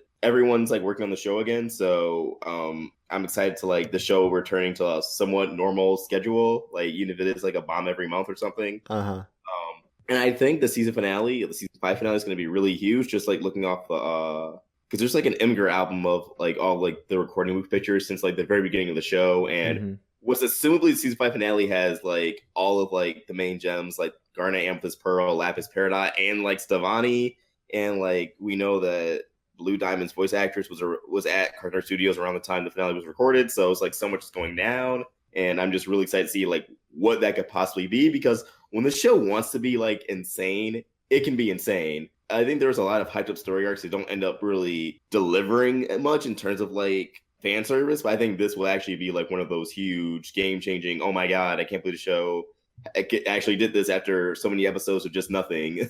Oh yeah, definitely. Another show that I'm looking forward to is Craig of the Creek or Craig at the Creek. Yes. Craig of the Creek. Craig of the Creek and Apple and Onion. Those are two shows I'm looking forward to a lot. I have those two down as well. I'm surprised Apple and Onion's only 10 episodes. That really surprised me. Same here. I thought it was going to be like a full thing, but apparently it's only a mini series or whatever. Yeah, I never heard of that before. I was under the impression it was like full-fledged, cartoon, but I guess it is like Long with the Royals, which I thought was going to become a full series, but never did. Yeah. I'm also looking forward to total daycare drama. They switched the words. Really? Yeah, they did. Which kind of makes my entire first video really weird. Yeah. Drama. I'm looking forward to that. I want to see because they're doing 52 episodes, and generally they only do half of that when they do 26 episodes. Yeah. I think I read format. So wait. Oh, I think I read it's 11 minutes. Yeah. So it would even out then to 26 half hours. Yeah. Yeah, but I'm thinking about how it would be in terms of like elimination format because that's what they usually do. And are they doing elimination format? Yeah, I don't think they can. I think it'll be Goofy Adventures. I don't know if that'd be pretty weird. I just figured from what I've seen. Yeah, from what I've seen of the upcoming Cartoon Network in 2018, what little they've shown, it appears to be something like a comedic episodic thing. Yeah. I figured it'd be more just like standard, comedy, more so than an elimination show, especially because it's a daycare type thing. I'm still confused why Jude from 16's in it. Yeah, right. I feel like they're not going to explain it. They're just going to be like, there they are. That's it. I also want to know why Chef doesn't age. He's the exact same in every single one. Like, if this is supposed to be them when they're younger, why is he still the same age? I'm pretty sure it's just gonna be like a non-canon spin-off that like they never address. Yeah, most likely. But like if they reference it in because apparently like this isn't the sixth season is actually like an actual total drama that's still coming like this year allegedly. So this is just like a spin-off, but something else is also being worked on, which if they reference daycare in like the new season, I might have to throw hands, but for now I think it's harmless. I think it'll be fun. Like Total Drama is a fun series, so it is. Granted, like I wasn't a fan of like the later seasons, but I think it's been a few years. They've been able to like take a break and that, so I think there's potential. Anything else you guys looking forward to? Well, Kingdom Hearts 3. Kingdom Hearts 3. Yes, Kingdom Hearts 3. That looks really good. Really good. Let me think. Are there anything else? More Star Versus. Oh my god, yes, I forgot about that. Yeah. Oh yeah, that's actually the thing I wanted to mention. Glassrick's voice actor Jeffrey Tambor, or I think that's how to pronounce it. He was in an allegation scandal, and Amazon at first said they suspended his show, but now they officially dropped him. Oh really? So I'm pretty sure he's going to be recast in Star, and the only reason why I think that was because one of the storyboarders said the show is supposed to return in January, and on ABC the Disney ABC calendar, like their official press calendar they have on their website, it did have a new episode scheduled for like the end of January that I made a video on. And by the looks of it, it was going to be a bomb. But now these episodes are airing in March at a weekly format. And while I do prefer weekly, I think it's because they're probably recasting Glassrick and they're going to be dub it over. And they may not have all these episodes ready to air in a bomb format, but a weekly format. So I do think he may be recasted. But I saw like as we were recording. That is a good theory, actually. That does make sense the way you've described it. Yeah. I want to touch back on what Vox said. I actually want to bring this back up on Total Drama. The original shows, while they were 26 minutes, it was 26 to 28 episodes. They were 22 minutes in duration, whereas this is going to be 11 minutes with 52 episodes. Yeah. So it'll even out to be the same amount of time. It's just they're shorter. Yeah. Smaller stories. Okay. Yeah. Let's see what else. I guess I'll just quickly run down. Deadpool 2. I really want to see that as well. I'm interested in Pacific Rim Uprising. I don't have the highest expectations for it, but I think I could get enjoyment out of it. I love the first one. Yeah, the first one is pretty good. So I definitely am interested to see the second one. I'm not exactly excited for it, but I really hope the Venom movie is good, even though the trailer wasn't that great. It really wasn't, but I hope the movie's good. I have no hopes for it just because it's on the Sony end of things, not the MCU end of things. Yeah, that is fair. However, the other Spider-Man movie, Into the Spider-Verse, I cannot wait. I think that movie is going to be amazing based off of that first trailer and that art style. I've got a good feeling about it. I think it's going to be really good. I really do. All I want in a Spider-Man film is just for Tom Holland, Tobey Maguire, and Andrew Garfield to just cameo. Like, I don't care if it's like a voice. I don't care if it's just like Tobey Maguire delivering pizzas and Andrew Garfield's like crying on the street. I just want them all in the same film. That's all I want. Yep, definitely. And that'd be the perfect movie to do it too. Yeah, because it's all like Spider-Verse. Yep. Like they don't even have to be like, oh, I'm Tobey Maguire. So like they don't even have to be. You need to voice somebody. And then I saved the best for last. Teen Titans Go to the Movies. Can't wait. Can't wait. I'm actually gonna see that. Like I am to review it too. Like just like off the plot, I think it'll be entertaining. Also, I really want them to incorporate the 2003 series in some way. That would be pretty cool. I think they will, knowing them. That would. I mean, I would not be surprised, especially for the movie of all things. Oh, did you guys see the poster that they had teased earlier? Yes, I know. Yeah, the Justice League. Yeah, I thought that was pretty good. All right, as we wrap this up, there's a few questions, not that many. So we're going to run through them really quickly, and I'm going to ask them to both of you because a lot of these I can't even answer. So, example number 1 of what I can't answer. Who do you think is the best Joker? Probably Mark Hamill. Mark Hamill, definitely. Do you think Unikitty will become more popular than Teen Titans Go? Yes. Teen Titans Go is on its downfall. I think Uprising. I think so. Do you think Cartoon Network should take notes from Nickelodeon on how to appeal to both demographics? I honestly thought it was the other way around. I don't pay attention to Nickelodeon at all, so I can't answer that. Yeah, neither do I. Yeah, I could have sworn it was the other way around. But are there any shows or any series that you plan to never cover or talk about? Shows that you don't find interesting or anything like that? For me, I plan to never cover. That's a really good question because there's not a lot of things I don't plan. Like a lot of things is a hard line no on. Except maybe like shows for early childhood, like toddlers. I don't really want to do that. Yeah, I think we would have to think it's like some really weird shit over here at the round table to make a video on that. Yeah, same. Like honestly, maybe I'll make a Blue's Clues video someday. Who knows? You know? That's the thing. Like 5 years down the line, you may go, you know what? I want to talk about Dora today. Yep, let's do it. And you'll just do it. Wait, actually, I do think Chance wrote a video called like 10 weird cartoon theory, like 10 cliche cartoon theories. I think Blue's Clues is actually on there. Oh my gosh. I gotta watch that then. Yeah, it just needs to be recorded and edited. Yep, I'll But be looking forward to it. And the last 3 questions all come from our good friend Crimson. How did you find out about me? How did I find out about Crimson? I've seen him in the comments of Mr. Enter's videos, but I didn't think nothing more until I linked that they were the editor for him. However, I did see his Infinity Train video in the suggested tab for a long time. It's just that because I never saw Infinity Train, I didn't watch it until I saw Infinity Train. Oh, that's something else I'm looking forward to in 2018. Infinity Train being set in May, because it's definitely like there's so much evidence that it's a thing. So Fingers crossed. Yeah. Now, as far as like the transition over to Twitter, I have a very hazy memory. I don't necessarily remember that. I just know that once we started talking, we hit it off. I remember meeting Crimson because it was a very special day. I don't. Oh God damn it! I'm gonna have to say it. Okay. So there was a day in September where Mr. Enter made a video and he may have said some positive things about me that I wasn't expecting, and I was really flattered. That meant the world to me because I did not see that coming.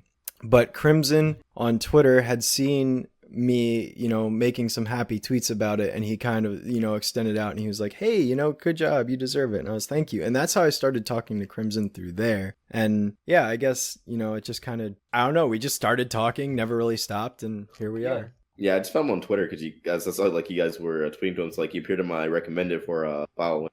And yeah, I was like, oh, it's Mr. Entertainer. He seems so cool. Yeah, he really is. That's pretty much it. Question number 2. How does it feel that Enter Senpai noticed you? It made my day, I'll say that. I did not expect it. I couldn't stop smiling. I felt very happy. When I started making banners, I didn't expect anyone to start using them. I made one for like literally most of the top people. And I remember making one for Enter, and I remember I was trying to make it like really, really good because number one, I don't expect anyone to use them. But when I put it out, Crimson said that he showed it to him and that Enter really liked it and that he was going to use it. And one of the biggest and kind of really pointless criticisms is that he doesn't have a banner. Clearly, that hasn't impeded his success at all. When he used it, I was very, very honored. And I did not expect that he was going to mention it. I thought it was just going to be something that, if people want to know about, he'll mention it. But I really do appreciate that he put me at the end of his video. I was not expecting that. But yeah, it kind of goes to show, like, in some cases, if you were to give, you never know. Sometimes someone may give back. And I'm so appreciative that Crimson did that because honestly, even though I did end up like showing it to him like through a DeviantArt note, at least sending it to him, I was not expecting anything back. I was just doing it because I loved making banners. I made one for Vox as well. Yeah, I like it. So, like I said, very appreciative of that. The last question, unless you want to answer, Vox. I mean, Mr. Internet has never noticed me, so one day. Yeah. Oh, this one's a bit personal. Do you have any advice to those who have the tendency to procrastinate or make a consistent upload schedule? That one I really want Vox to answer, but for me, I've noticed. Okay, for me, it kind of works in bursts, although February has always been a very bad month for me because I'm getting over the aftermath of being sick in January, which for two years in a row, I've always been sick in January. And then that kind of leads into me being burnt out in February, and I never really recover until summer. Mm-hmm. What I've noticed, what has helped me a lot, like, yes, in some cases, I will have a schedule. But in other cases, I try to keep it as flexible as possible because this happens to me a lot. I will plan out the month, but like some things the spark isn't there, the passion isn't there, and I don't really feel like talking about it anymore. So then sometimes I don't, which is why now I used to like plan 5 videos ahead, and I still do make videos ahead.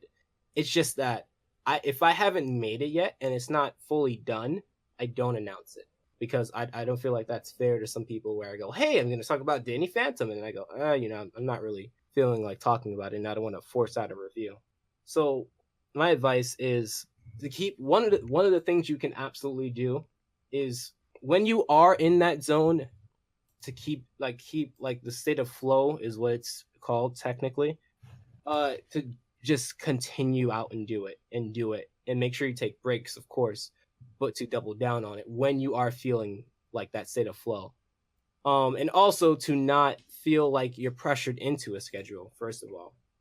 Of course, and a lot of people have always said to me, when I feel burnt out to take breaks. And obviously, although people may feel that, the algorithm definitely doesn't feel that. You shouldn't feel that way to upload on a set schedule. But if you wanted to, yes, it takes a lot of work, but it provides a lot of benefit. And one of the biggest things you can do is also, and this is the last tip, and I'll pass it off to these two. Another thing you can do is that do what you feel like you want to do. Like if you feel like writing, write a lot. Just write a whole bunch of scripts now. You don't have. It's not making videos doesn't necessarily have to be a linear process. You can write a lot of scripts, and then the one that you want to work on, the one you want to make a video on, you have it done. You can move forward on that. So batch writing or batch recording, that's like something that, number one, that's a pretty professional thing to do. Like a lot of shows, they kind of record, like if they were making a series, they would record it all and then edit it. However, us YouTubers, we don't necessarily have to do that, even though it has a lot of benefits towards it. So that would be my advice. Batch, do everything. When you're in it, when you're in that state of flow, just double down on it and never feel like you need to be on a schedule. Mm-hmm. My personal strategy, the way I do things, is I always make sure to do something every day. I'm more of, like compared to like, these two here who upload way more frequently than I do. I make sure that I do something every day. One day it could be write half of a script or, write a full script or whatever. And then the next day it'll be like record something or edit the audio or edit the video. Like every day I make sure that I am getting something done so that I'm making progress, no matter how small or big it may be. Because if I let days go by where I'm not doing anything, I won't build that habit of doing something. And by having the habit of getting work done, I feel productive. I begin to make more videos, and I kind of get into that groove of always getting something out. Now, like for example, November, this past year, I did nothing the entire month of November, and I took the hit for it because it was, it basically stopped my channel entirely. And then when December rolled around, I was like, okay, you know what? I'm going to pick up the momentum. I'm going to make up for this. And I was getting videos way more frequently than like the past several months combined, because I was like, I really got to get on this. And I did. And, it's kind of once you build that habit and you get started, as long as you keep it going, you'll get things done. And, before you know it, you will be consistent. Obviously, I'm not consistent right now, but that's mostly because my videos are 40 minutes long. So it takes time. But yeah, that's kind of my strategy for going about it. I guess for me, I would just make sure I would wake up by a certain time every day, whether that be like 9 or 10. I'm pretty sure I saw on like 9. My goal for the day was like just get at least one video out.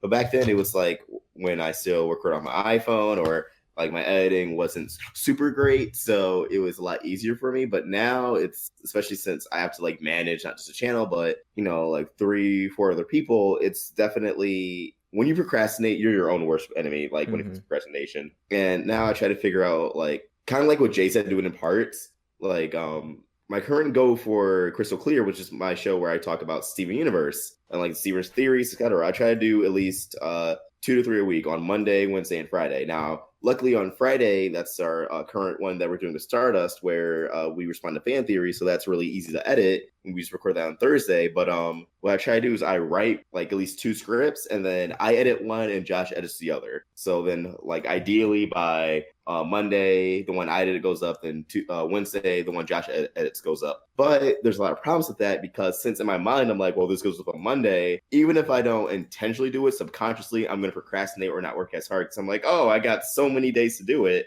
But then because of that, it'll end up being Monday, and I'm like, oh, I still got like 5 minutes to edit, and it takes an hour to edit 2 minutes. So you really do got to stay on task. Like, you really got to remind yourself, like, whatever else you want to do, like whether that's playing a video game or just looking at your phone or looking at Twitter for an hour, that stuff isn't going anywhere. But but working in the like, even if you think, oh, well, my channel's not going anywhere, you feel a bit more less motivated because you wasted all this time and now you want this video to get out ASAP. So now you're not putting as much time into editing. It's you just really gotta pace yourself, but you can pace yourself without giving yourself too much leeway. Like still push yourself to work.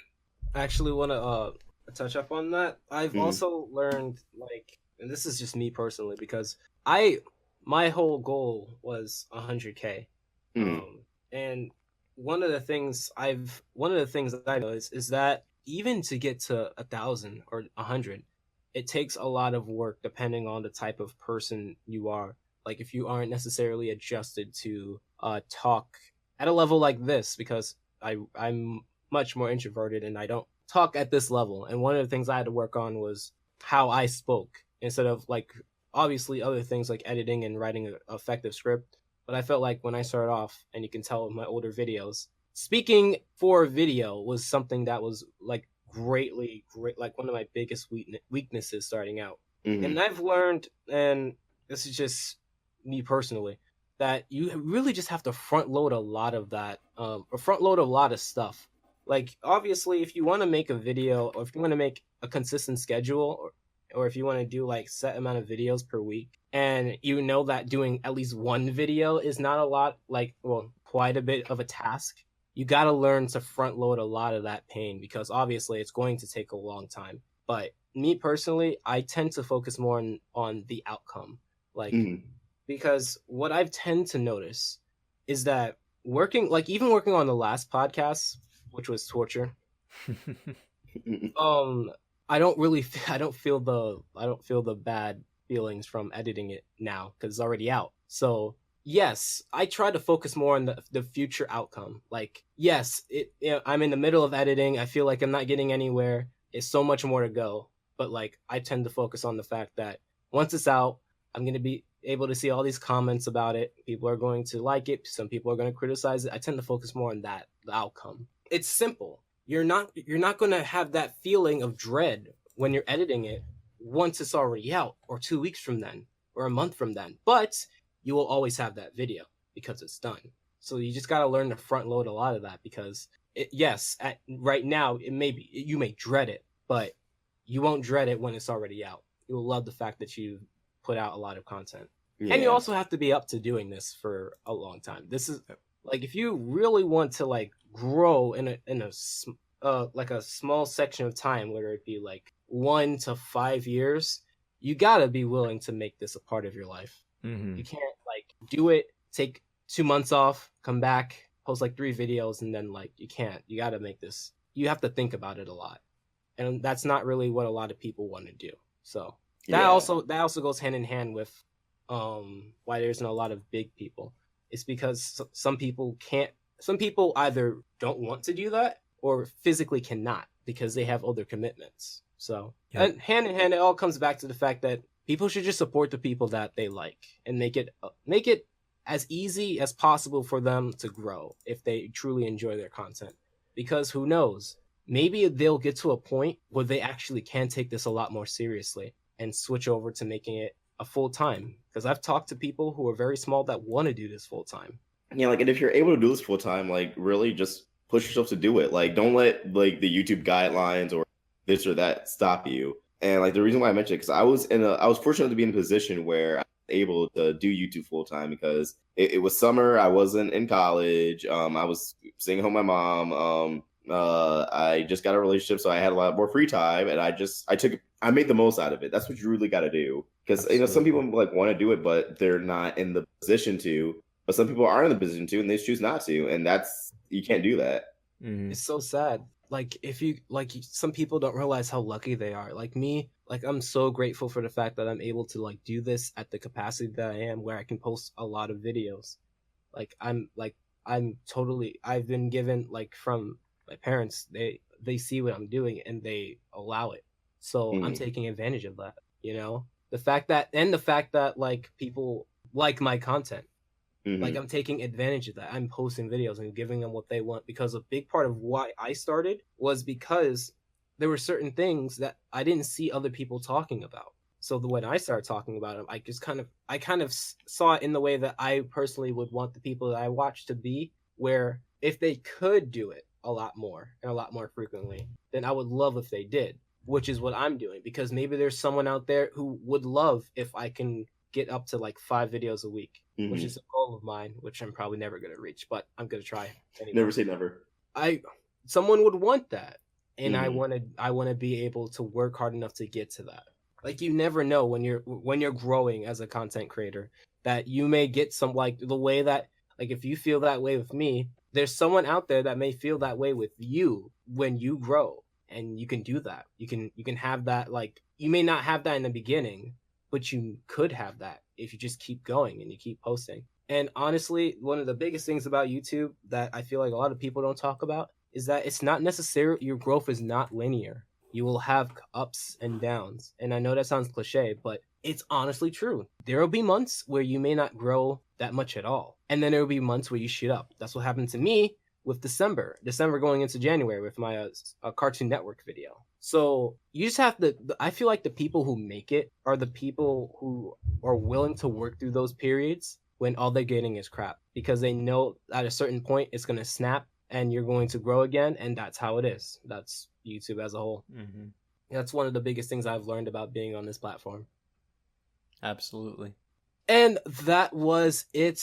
My two lovely people here that I've been on a podcast with for over 3 hours have nothing more to say. So I want to, again, thank Awestruck Vox for being here with us and talking with us about animation, movies, and me being boring. And I want to thank Shadow for being here and talking about all those things as well. Make sure to follow Awestruck Vox. I'll put his Twitter link in the description below, and check out the roundtable if you haven't. I'm also obviously going to put Shadow's social media links in the description as well. And I really hope you guys like the podcast. If you guys have any questions for the next one, please let me know in the comments below or on Twitter. I'll make sure to put a tweet about it. And if you guys have nothing more to say, I'll see you guys on the next podcast. And Alpha out.